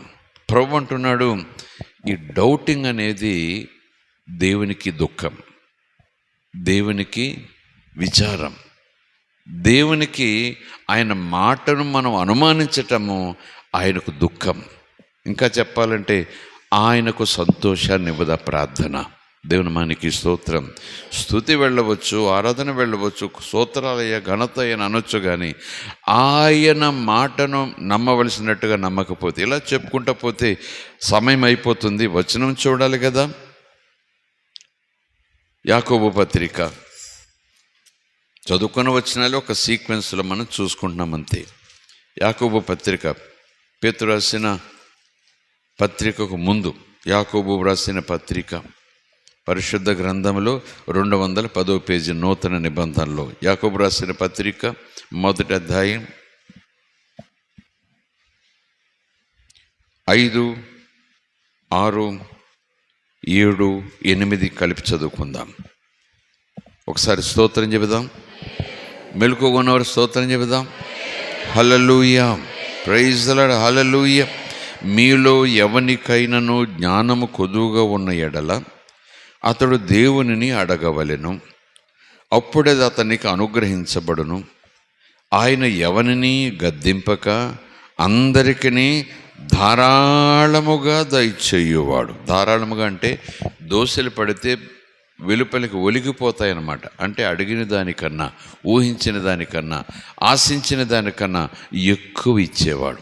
అందులోనూ వెండి బంగారం అడుగుటలో ఆయన ఆలస్యం చేస్తాడేమో ఇవ్వటం, కానీ జ్ఞానం అడిగామనుకోండి, ఆయన ఆలోచనలు అడిగామనుకోండి, ఆయన చిత్తాన్ని అడిగామనుకోండి, ఆయన లేఖనానుసారమైన విధానం అడిగామనుకోండి, సంతోషంగా ఇచ్చేస్తాడు. మొదట నా నీతిని, నా రాజ్యాన్ని అన్నట్టుగా ధారాళముగా దయచేస్తాడు ఆయన. 6వ వచనం, అయితే అతడు ఎవరు? ఈ అడిగి అతడు ఎవరు? ఈ బిలీవర్, ఈ విశ్వాసి. అతడు ఏ మాత్రము అంటే ఏ కొంచెం కూడా, ఏ మాత్రం అంటే కొంచెం కూడా సందేహించక, అనుమానించక విశ్వాసంతో అడగాలి. దేవుని మనకి స్తోత్రం. దేవుడు ఇచ్చేవాడట. ఎలా ఇచ్చేవాడు? అడిగిన వెంటనే ఇచ్చేవాడట. ఎంత ఇచ్చేవాడు? ధారాళంగా ఇచ్చేవాడట. కానీ ఈ కాస్త విశ్వాసంతో అడిగినా అది ఆటంకమైపోతుంది. లేఖనం దేవుడు ఎందుకు రాయిస్తారంటే మన ప్రార్థన విధానాల్లో ఉన్నటువంటి ఆ ఫలితాలు మనం సంపూర్ణంగా అర్థం చేసుకుని వాటిని సొంతం చేసుకోవటానికి. ఏమాత్రం కొంచెం డౌట్ పడ్డా గాలి చేత రేపబడి ఎగిరిపడి సముద్ర తరంగమును మనము పోలి ఉంటాం. మన ఆలోచనలు, మన విశ్వాసం ఆ రీతిలో ఒత్తిడికి గురవుతూ ఉంటుంది. అదే కదా, అతడు ఏమాత్రము సందేహింపక విశ్వాసంతో అడగాలి. సందేహించేవాడు ఎవరిని పోలి ఉంటాడు? సందేహము కలిగిన హృదయం కలిగిన వాడు, ఆ హృదయం ఎవరితో పోలిక? గాలి చేత రేపబడి ఎగిరిపడు సముద్ర తరంగమును పోలి ఉండును. అంతలో విశ్వాసం, మళ్ళీ అంతలో సందేహం, మళ్ళీ అంతలో ఆహా తప్పక దేవుడు, మళ్ళీ అంతలో ఏమోలే. ఇదంతా సముద్ర తరంగం. ఆ విశ్వాసం వచ్చినప్పుడు వెంటనే మనం లిఫ్ట్ అయిపోతాం. మళ్ళా వెంటనే సందేహం వచ్చినప్పుడు నేల బారిన పడిపోతాం. అలా ఉంటాడు. 7వ వచనం 8వ వచనం చూడండి కలిపి. అట్టి మనుష్యుడు 2 మనస్సులు కలిగిన వాడు. ఉండేది ఒక మనసే, కానీ 2 కోణాలు. అవును కాదని ఆ మనసే అనుకుంటుంది, జరుగుతుందని ఆ మనసే అంటుంది, జరగదేమో అని ఆ మనసే అంటుంది, తప్పక చేస్తాడని ఆ మనసే అంటుంది, ఏమోలే అని ఆ మనసులోనే వచ్చింది. ద్విమనస్కుడై తన సమస్త మార్గముల యందు అస్థిరుడిగా ఉండిపోతాడు. సమస్త మార్గముల యందు తొట్టిల్లేవాడుగా ఉండిపోతాడు. కనుక ప్రభువు వలన తనకేమైనా దొరుకునని ఇంక తలంచుకోవటం అనవసరం. తలంచుకొని రాదు. ఎందుకంటే వెతికిన వానికి దొరుకుతుందని ఉంది కదా, ప్రభువు వెతికేవాడికి ఇస్తాడని ఉంది కదా. ప్రభువు వలన, ప్రభువుకు ప్రార్థించుట వలన, దేవుని మనకి స్తోత్రం, ప్రభువుకు మొరపెట్టుట వలన, ప్రభువు వలన తనకు ఏదైనా, ఇదే కాదు ఏదైనా దొరుకుతుందని అనుకుని ప్రయోజనమేమీ ఉండదు. ఎందుకంటే ఏమడిగినా విశ్వాసంతో అడగాలి. దేవుని మానికి స్తోత్రం. ఈరోజు విశ్వాసం అడగాలంటే యేసుని నమ్ముకున్నాను అని, కన్యమరి గర్భమందు పుట్టాడు, నమ్మి బాప్తిసం తీసుకున్న వాళ్ళు రక్షణ పొందుతారట, ఇలాగ దేవుని బిడ్డనయ్యాను, సంఘంలో చేరాను, ప్రభువులు తీసుకున్నాను, వాక్యం చదువుకుంటున్నాను, విశ్వాసంగానే ఉంటున్నాను కదా, ఆ విశ్వాసం కన్నా మళ్ళీ మొదటి అడుగులోకి వస్తున్నాను. దేవుడు నా సంతోషం కోసం తన కుమారుడు ప్రాణాన్ని పణంగా పెట్టాడు. దేవుడు నాకు ఇచ్చుట యందు ఆనందిస్తాడు, దేవుడు నాకు ఆరోగ్యం ఇచ్చుట యందు ఆనందిస్తాడు, దేవుడు నాకు సమృద్ధి ఇచ్చుట యందు ఆనందిస్తాడు, దేవుడు నాకు శాంతి ఇచ్చుట యందు ఆనందిస్తాడు. Praise the Lord, hallelujah. దేవుడు నన్ను మునిగిపోవట యందు ఆనందించాడు, దేవుడు నన్ను ఒడ్డుకు చేర్చుట యందు ఆనందిస్తాడు. దేవుని మానికి స్తోత్రం. ఆ విశ్వాసం ఉండాలి, ఆ మాట మీద విశ్వాసం ఉండాలి. అందుకే ఈరోజు మొదటి మార్గంగా ముందే దేవుడు మనతో చెప్పారు. దేవుని మనకి స్తోత్రం. నీవు నాకు కొడుకువై ఉండుటలో నాకు సంతోషం, నువ్వు నాతో సదాకాలం ఉండుటలో నాకు సంతోషం. నేను మరలా వస్తాను, మిమ్మల్ని తీసుకెళ్ళటానికి వస్తాను, నాతో పాటు ఉండటానికి తీసుకెళ్ళటానికి వస్తాను. నా తండ్రి ఇంట అనేక నివాస స్థలాలు ఉన్నాయి. ప్రైజ్ ది లార్డ్, హల్లెలూయా. ఎందుకంటే తండ్రితో ఆ కుమారుడు మాత్రమే కాకుండా ఈ కుమారుని ద్వారా ఎన్ని కోట్ల కోట్ల కోట్ల మంది కుమారులు అయ్యారో వాళ్ళందరూ తండ్రితో, తండ్రి దగ్గర ఉండటం తండ్రికి సంతోషమట. దేవుని మనకి స్తోత్రం. ప్రైజ్ ది లార్డ్, హల్లెలూయా. విశ్వాసంతో అడగాలి, అడిగింది ఇస్తాడని నమ్మాలి. అంటే అడిగినది ఇస్తాడని నాకు ఎలా నమ్మకం కావాలంటే నా సంతోషం కోసం ఇస్తాడు, నా ఆనందం కోసం ఇస్తాడు. దేవుని మానికి స్తోత్రం. ఈ భయంకరమైన కలవరంలో, ఈ భయంకరమైనటువంటి చింతలో, ఈ భయంకరమైన విరక్తి కృంగదీసే పరిస్థితుల్లో ప్రభువా నా మనసుకు నెమ్మది లేదయ్యా, నా అంతరాత్మక నెమ్మది లేదా, ఏంటో బెంగ బెంగ బెంగ, నీ శాంతి, నీ పరలోకపు శాంతి, నీ పవిత్రమైన శాంతి నాకు కావాలయ్యా. ఆయన ఇవ్వడా? పిలిచాడు కదా, ప్రయాసపడి భారం మోస్తున్న సమస్త ప్రజలారా నా యొద్దకు రండి, మీకు శాంతినిస్తా, మీకు విశ్రాంతినిస్తా. ఆ మాటల వెనకాల అర్థమని చెప్పండి. మీరు శాంతితో ఉండుట నాకు సంతోషం, మీకు శాంతిని ఇచ్చుట యందు నాకు సంతోషం. దేవుని మానికి స్తోత్రం. Praise the Lord, hallelujah. దేవుని మానికి స్తోత్రం. ఈ మాటలు మీకు చెప్తున్నాను కానీ ఈ 2024 నుంచి కూడా దేవుడు నా సంతోషాన్ని ఎక్కువ చేయటానికి ఇంకా ఏమేమో చేయబోతున్నాడు. దేవుని మానికి స్తోత్రం కలుగునుగా. Hallelujah. If you want more things from God, through God, దేవుని ద్వారా, దేవుని వలన ఇంకా శ్రేష్టమైన సంతోషకరమైన విషయాలు మన జీవితంలో జరగటానికి ఆశపడుతున్న వారు ఇక్కడ ఉన్నట్లయితే దేవుడు నీకు ఇచ్చుట యందు ఎప్పుడు సంతోషంగా ఉంటాడని నువ్వు నమ్మాలి. దేవుని మానికి స్తోత్రం. ప్రైజ్ ది లార్డ్, హల్లెలూయా. స్తోత్రం కలుగునుగాక. హల్లెలూయా. ఏమండి, తన ప్రజల దుఃఖంతో ఉంటే పైనుండి అక్కడే ఉంచిపోవచ్చు కదా.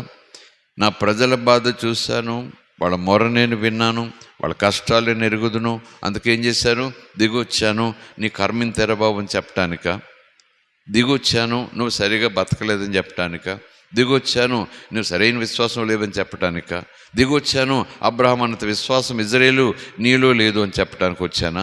లేదు, లేదు. ఇంకేం మాట లేదు, మర్మం లేదు. ముందుండి నడిపిస్తా. ఎక్కడికి? పాలు తేలి ప్రవహించే దేశానికి. ఎందుకంటే సంతోషం, సమృద్ధి, ఆరోగ్యం. దేవుని మానికి స్తోత్రం. ప్రైజ్ ది లార్డ్, హల్లెలూయా. వాళ్ళు దుఃఖంలో ఉన్నారు, వాళ్ళు సంతోషంగా ఉండటం నాకు ఇష్టం, వాళ్ళు సంతోషంగా ఉంటే నాకు సంతోషం అన్నట్టుగానే దిగొచ్చాను. యేసు ప్రభు కూడా ఒకరికి కాదు, ఒక జాతికి కాదు, ఒక తెగకు కాదు, ఒక గోత్రానికి కాదు, లోకమంతటికీ సంతోషాన్ని ఇవ్వటానికి ప్రభు ఈ భూమి మీదకి తండ్రి చేత పంపబడ్డాడు. అందుకే దూతలు ఆ రోజు అంటున్నారు, ఇదిగో లోకమునకు అంతటికీ కూడా సంతోషకరమైన శుభవార్త. ప్రైజ్ ది లార్డ్, హల్లెలూయా. ఇరుకుల్లో ఉన్న వారికి విశాలత, రోగంలో ఉన్న వారికి ఆరోగ్యం, బాధల్లో ఉన్న వారికి సంతోషం, శాపం కింద ఉన్న వారికి ఆశీర్వాదం. దేవుని మానికి స్తోత్రం. ఇరుకులతో ఉన్న వారికి విశాలత, లేమిలో ఉన్న వారికి కలిమి, కాడి క్రింద ఉన్న వారికి కాడిమ్రాను వెరగొట్టే స్థితి. ప్రైజ్ ది లార్డ్, హల్లెలూయా. నిష్ఫలమైన జీవితం జీవించే వారికి మంచి ఫలితాలు ఉండే జీవితం ఇచ్చే ఒక ఆయన వచ్చేసాడు భూమి మీదకి. దేవుని మానికి స్తోత్రం. యేసులో ఆనందం, ఎల్లప్పుడూ ఆనందం. క్రీస్తులో ఆనందం, ఎల్లప్పుడూ ఆనందం. దేవుని మానికి స్తోత్రం. అవునా? అవునంటారా? లేదండి, పాట వరకు బాగుంది కానీ అప్పుడప్పుడు ఆనందం అండి, ఎప్పుడూ కాదు.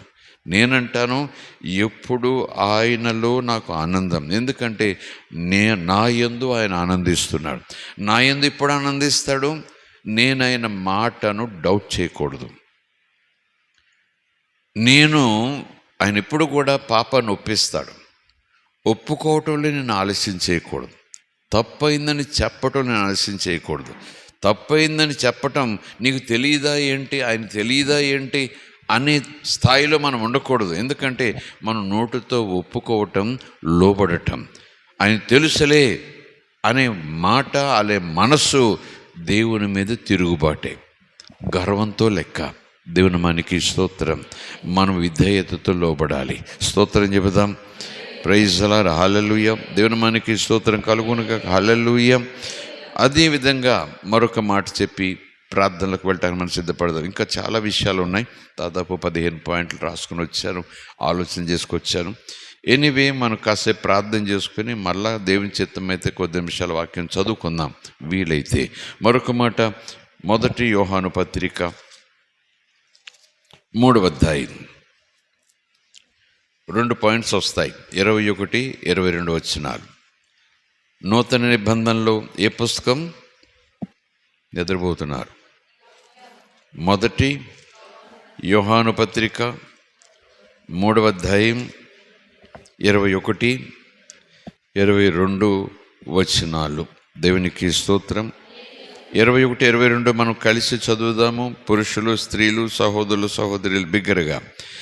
ప్రియులారా, మన హృదయము మన యందు దోషారోపణ చేయని ఎడల దేవుని ఎదుట ధైర్యము గలవారు మగుదుము. మరియు మనము ఆయన ఆజ్ఞలను గైకొనొచ్చు ఆయన దృష్టికి ఇష్టమైనవి. ఎవరికి ఇష్టమైనవి? ఆయనకి ఇష్టమైనవి. ఆయన దృష్టికి ఇష్టమైనవి చేయుచున్నాము గనుక మనము ఏమి అడిగినను అది ఆయన వలన మనకు దొరుకును. అంటే మన ప్రార్థనకు ఫలితం, రిజల్ట్ అలా ఉంటుంది. మన ప్రార్థనకు రిజల్ట్ అలాగుంటుందని ఈ భక్తుడు అనేక కారణాలలో ఒక కారణం ఇది చెప్తున్నాడు. అదే కదా విధేయత. అవిధేయత మన ప్రార్థనా జీవితాన్ని బలహీనపరుస్తుంది. అవిధేయత మన ప్రార్థన బలాన్ని బలహీనపరుస్తుంది. అవిధేయత మన ప్రార్థన గురిలేని దానిగా చేసేస్తుంది. అవిధేయత దేవుని దగ్గర నుంచి పొందవలసిన స్థితికి ఆటంకాలుగా నిలుస్తుంది. దేవునికి స్తోత్రం. Praise the Lord. హల్లెలూయా. అదే కదా, ఆయన ఆజ్ఞలను గైకొనొచ్చు చేయుచున్నాము, ఆయనకి ఇష్టమైనది చేయుచున్నాము గనుక మనము ఏమి అడిగినను. అందుకే ఇందాక చెప్పాను, మీకు తెలుసుకోవడం వచ్చినాం. యేసునామములో మనం ఏది అడిగినా ఆయన ఇచ్చేస్తాడు. యేసునామములో ఏది అడిగినా ఆయన ఇచ్చేస్తాడు. దేవుని మనకి స్తోత్రం. ఈ మాట మీద చాలా వచ్చేసి ఉండొచ్చు, ఆయన నిజంగా ఇచ్చేసి ఉండొచ్చు. ఇంక యేసునామములో మనం ఎక్కడ ఎలా బ్రతికేసినా అంతే, అదొక మంత్రదండం. యేసునామం మంత్రదండం, పని జరగాల్సిందే. నేను రోతలో ఉండి యేసునామం అన్నా, మరొకలాగుండి యేసునామం అన్నా, చీకట్లో దొర్లుతూ యేసునామం అన్నా కార్యాలు జరగాల్సిందే. అది మంత్రదండం.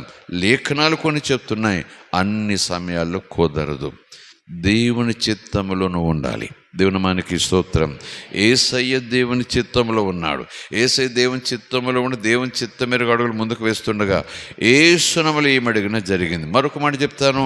యేసు ప్రభువుని ఇంకా రక్షకునిగా అంగీకరించక ఆపదలో, వేదనలో, బాధలో కృంగి నిరీక్షణ లేకుండా ఉన్నవారు ఒకవేళ యేసునామములు అడిగితే వెంటనే కార్యాలు జరుగుతాయేమో.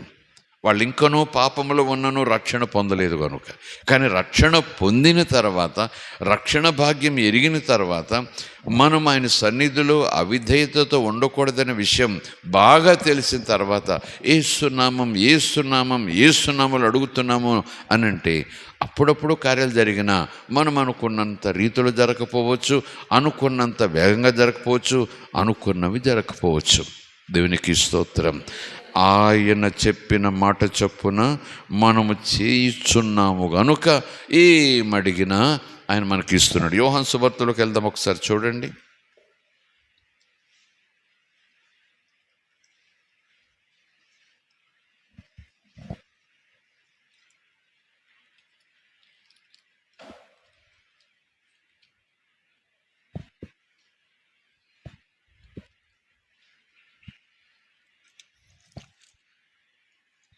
యేసు ప్రభు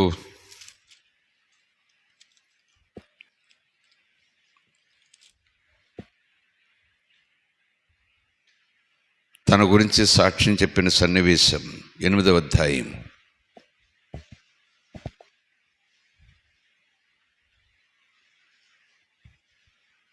28-29. కావున యేసు ఏమంటున్నాడు?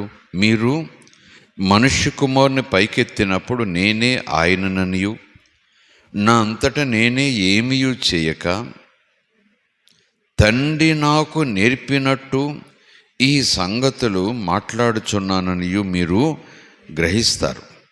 29వ వచనం, నన్ను పంపినవాడు నాకు తోడై ఉన్నాడు, ఆయనకిష్టమైన కార్యము నేను ఎల్లప్పుడూ చేస్తాను. 1 యోహాను పత్రిక 3వ అధ్యాయము 22.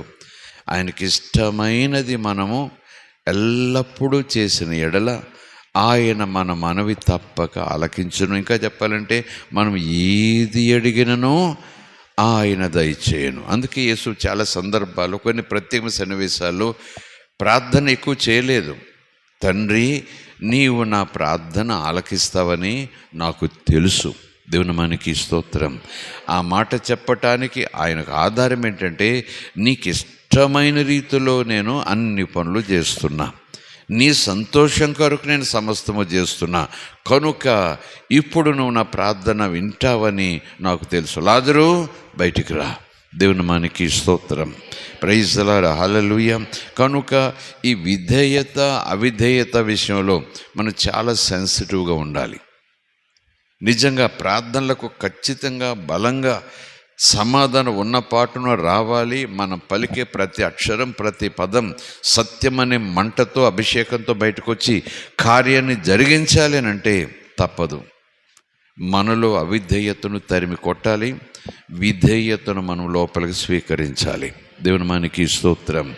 కనుకనే లేఖనములో ఇలా ఉంది కదా, అలా జరగాలి కదా, ఖచ్చితంగా జరుగుతుంది కదా. యేసు ప్రభువును కూడా అలాగే శోధించారు ఒకరోజు అపవాది. పైనుంచి దుమికితే లేఖనంలో రాయబడి ఉంది, నీ పాదములకు రాయి తగలకుండా తండ్రి అయిన దేవుడు ఏం చేస్తాడు? ఎత్తి పట్టుకుంటాడు ఉంది. కనుక నీకు ఏమవదు, దుమికేసాయి అన్నట్టుగా. లెట్ us see, నువ్వు కొడుకువే కదా అన్నట్టుగా. ప్రభు ఏం చెప్పారు? లేఖనంలో అలాగ ఉంది. ఏమనుంది? తన పిల్లల పాదములకు, తన భక్తుల పాదములకు రాయి తగలకుండా ఎత్తి పట్టుకున్నటకు దూతలకు తండ్రి ఆజ్ఞాపించాడు. దూతలు కూడా పని మీదే ఉన్నారు, నిజం. కానీ మరొక చోట ఇలా వ్రాయబడి ఉంది, అలా దూతలకు ఆజ్ఞాపించారు. నేను దుమికినా సరే నా కాళ్ళకు రాయి తగలదు అని చెప్పి నేను దుమికితే ఏమవుతుంది? దేవునిని శోధించినట్టు అవుతుంది. కనుక అలా లేఖనంలో ఉంది, నిజమే. దానికి సరిపడినట్టుగా చెప్తున్నాను. యేసు నామములో ఏమడిగినను అది ఆయన దయచేస్తాడు. అలా లేఖనంలో ఉంది, నిజమే. కానీ మరొక చోట ఇలా వ్రాయబడి ఉంది. దేవుని మనకి స్తోత్రం. ఆయనను నమ్మిన వారు, ఆయన నామాన్ని ఉపయోగించేవారు, ఆయన నామాల్లో అడిగేదంతా కూడా దేవునికి ఇష్టమైనవి అడుగుతారు, దేవుని చిత్తానుసారమైన అడుగుతారు, దేవుని సంతోషము కలిగించేవి అడుగుతారు. దేవుని మనకి స్తోత్రం. Praise the Lord, hallelujah. దేవుని మనకి స్తోత్రం. Praise the Lord, hallelujah. Praise the Lord, hallelujah. దేవునికి స్తోత్రం, హల్లెలూయా. చివరిగా ఒక మాట, విగ్రహారాధన. ఇది కూడా మన ప్రార్థనా జీవితాలను బలహీనపరుస్తుంది, మన ప్రార్థనా జీవితాలకు చెదబట్టేలా చేస్తుంది. మన ప్రార్థనా జీవితాలు చూడండి, వెదురులు ఉంటాయి కదా, లోపలంతా ఖాళీ, బలం ఉండదు. చూడటానికి ఇంత లావు ఉంటుంది వెదురు కర్రే, కానీ ఊరికినే ఇరిగిపోతుంది. అరే లోపలంతా ఖాళీ, ఇది సరైన వెదురు కాదు అనుకుంటాను, చూసారా? అలాగున మన ప్రార్థనా జీవితాలను దెబ్బకొట్టేది, మన ప్రార్థనా జీవితాల మీద ఆసక్తి తగ్గించేది, మన ప్రార్థనా జీవితాలకు ఒక కుష్ఠవ్యాధిగా పట్టేది, మన ప్రార్థనా జీవితాలను అసలు నిరీక్షణ లేకుండా చేసేది, మన ప్రార్థనా జీవితాలు ఉన్న ఆ సారమంతాన్ని కూడా పీల్చేసేది విగ్రహారాధన. మన విగ్రహారాధన మానేశాంగా, మన ఇంట్లో విగ్రహాలు లేవు కదా, ఎప్పుడో బయట పడేసాం కదా, లేదా ఎప్పుడో వదిలేసాం కదా. కానీ విగ్రహములు కానీ మనము కొలిచిన విగ్రహములు కానీ మరొక రూపములో మన జీవితాల్లో విగ్రహాలు ఉన్నాయేమో, మరొక రూపంలో విగ్రహాలు ఉన్నాయేమో. చాలామంది దైవజనులు చెప్తారు, దేవునికి రెండవ స్థానం ఇచ్చి రెండవ స్థానంలో ఉండవలసిన దానికి మొదటి స్థానం ఇస్తే, అంటే ప్రయారిటీ, ప్రాధాన్యత. దేవునికి దేవునిగానే ప్రాధాన్యత ఇవ్వాలి. ఏ ప్రాధాన్యతానికి? 9వ నెంబరా, 10వ నెంబరా, 100 నెంబరా దేవునికి? చెప్పండి. సింహాసనం ఎవరికి వేయాలి? ఆయనే. ఆయనే. దేవునామానికి స్తోత్రం. ఆయన తర్వాతే మిగిలినవన్నీ, ఆయన తర్వాతే మిగిలినవన్నీ. ఆయన విషయాలు ముందు, ఆ తర్వాత మిగిలిన విషయాలు. ఆయన ఆదేశాల ముందు, తర్వాత మిగిలిన విషయాలు. ప్రైజ్ ది లార్డ్, హల్లెలూయా. అవన్నీ కూడా విగ్రహాన్ని పోలుంటాయి.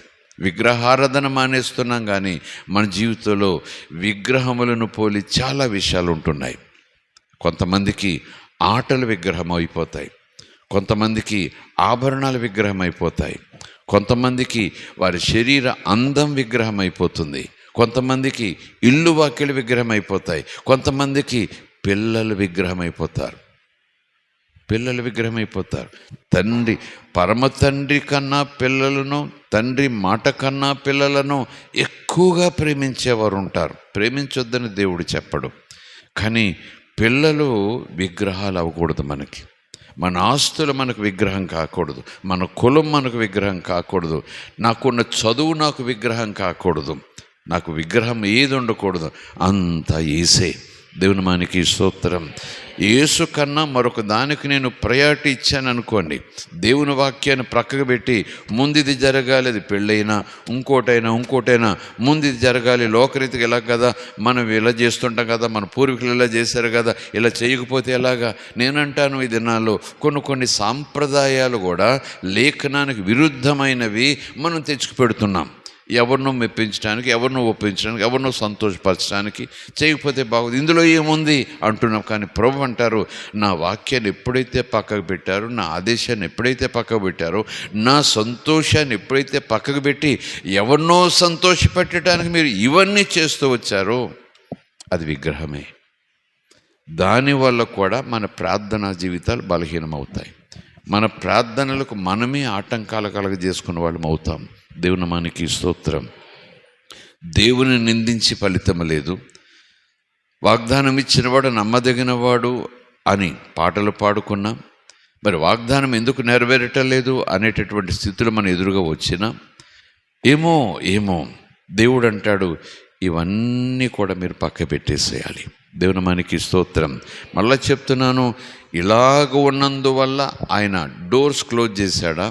ఇలాగ ఉన్నందువల్ల ఆయన వెంటనే పీట ముడేసి వెనకాల పడేసుకున్నాడు ఆశీర్వాదాలు? నేను ఎంతో బ్రతిమలాడితే తప్ప ఆయన ఇవ్వను అంటున్నాడంటే, మళ్ళా మొదటి మాటకు వచ్చేస్తున్నాను, ఆయనకును సంతోషంగా ఉండటం ఇష్టము. ఆయనను సంతోషపరచాల్సిన బాధ్యత నాకుంది. ఆయన ఎలా సంతోషపరుస్తానో, ఆయన మాట విని సంతోషపరుస్తా.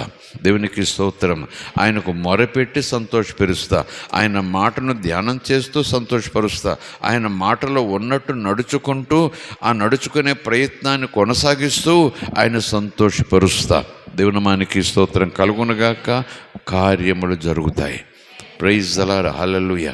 కార్యములు జరుగుతాయి, కార్యములు జరుగుతాయి, కార్యములు జరుగుతాయి, కార్యములు జరుగుతాయి, కార్యములు జరుగుతాయి. ప్రైజ్ ది లార్డ్, హల్లెలూయా. సమూయేలు గ్రంథంలో అనుకుంటాను ఈ మాట చదువుకొని మనం ప్రార్థన చేసుకుందాం. 2 లేదా 3 ప్రత్యేకమైన పాటలు పాడటానికి, స్తుతి పాటలు పాడటానికి, ఉద్యమంగా పాడటానికి సిద్ధంగా ఉండండి.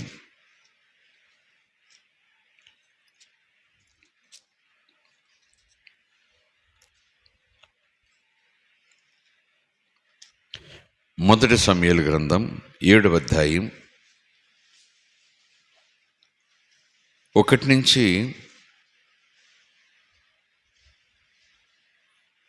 9వ వచనం వరకు.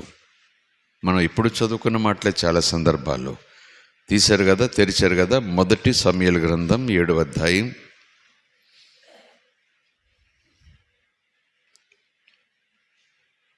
1వ వచనం నుంచి చదువుదాము. వరుస పెట్టి నెమ్మదిగా చదువుతున్నాను, మీకు సన్నివేశం అర్థమైపోతుంది.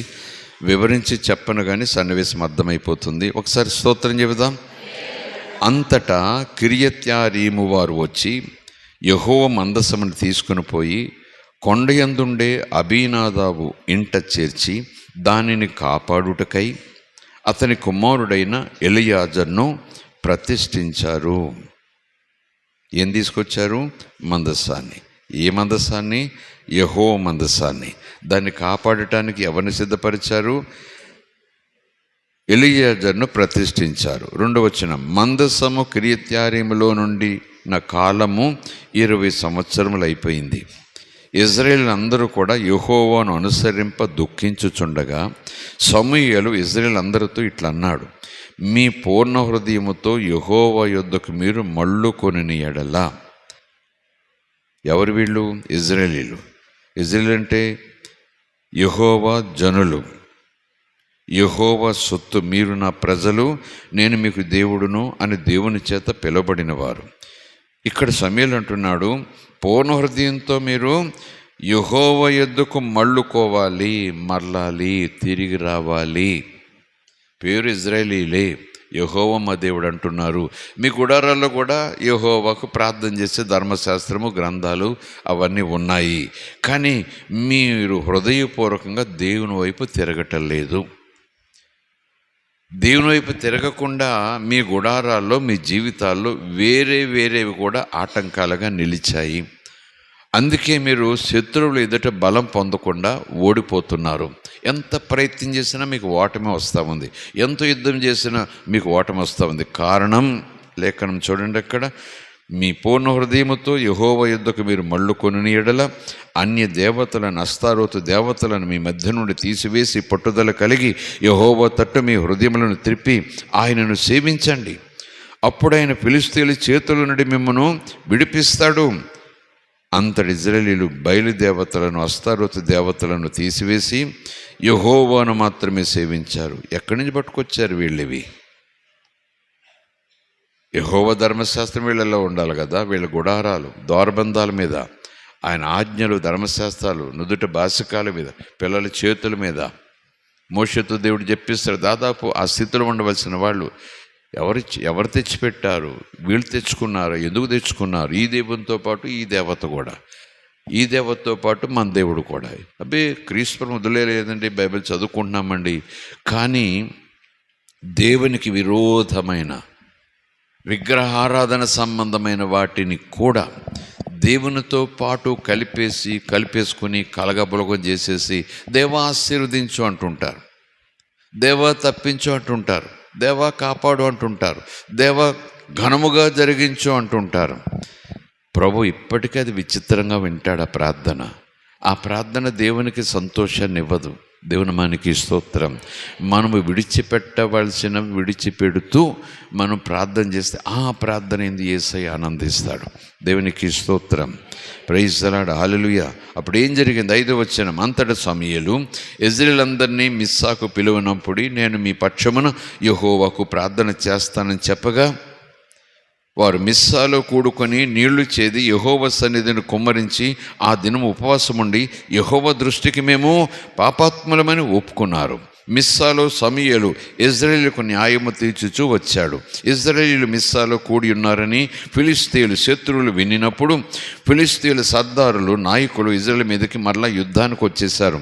ఈ సంగతి ఇశ్రాయేలు ప్రజలు విని ఫిలిష్తీయులకు భయపడిపోయి మన దేవుడైన యెహోవాను ఫిలిష్తీయుల చేతుల నుండి మనలను రక్షించినట్లుగా మా కొరకు ఆయనను ప్రార్థన చేయుట మానవద్దని ప్రవక్త అయిన సమూయేలు యొద్ద పదే మనవి చేసుకున్నారు.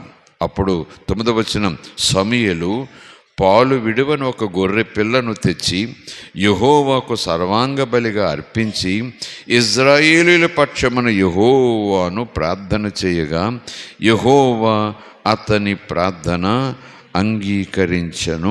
10వ వచనం చివరిగా, ఫిలిష్తీయులు ఇశ్రాయేలు మీద మెండుగా దాడి చేయగా దేవుడు ఆ దినమున శత్రువుల మీద ఉరుములు ఉరిమించి వారిని తారుమారు చేయగా వారు ఇశ్రాయేలు చేతుల్లో ఓడిపోయారు. ఎప్పుడు శత్రువు మనల్ని అణగదొక్కేస్తున్నాడు, వ్యసనాలు మనల్ని అణగదొక్కేస్తున్నాయి. శత్రువు యొక్క బలం అణగదొక్కేస్తూ ఉంది. వాటి మీద జయం పొందలేకపోతున్నాం, వాటి మీద శక్తి కలిగి ఉండలేకపోతున్నాం, సరెండర్ అయిపోతున్నాం, నష్టపోతున్నాం, గాయపడుతున్నాం. చివరికి ఈ శత్రువు యొక్క బలమైన దాడి క్రింద అణిచివేయబడుతున్న మనము తిరిగి బలం పొందాలంటే యెహోవా వైపు తిరగాలి. ఇజ్రాయేలీలు కదా వీళ్ళు, ఐగుప్తులనండి యెహోవా వైపు తిరగటానికి లేదు. ఇజ్రాయేలీలే దేవుని పిల్లలు దేవుని వైపు తిరగటం ఏంటండి?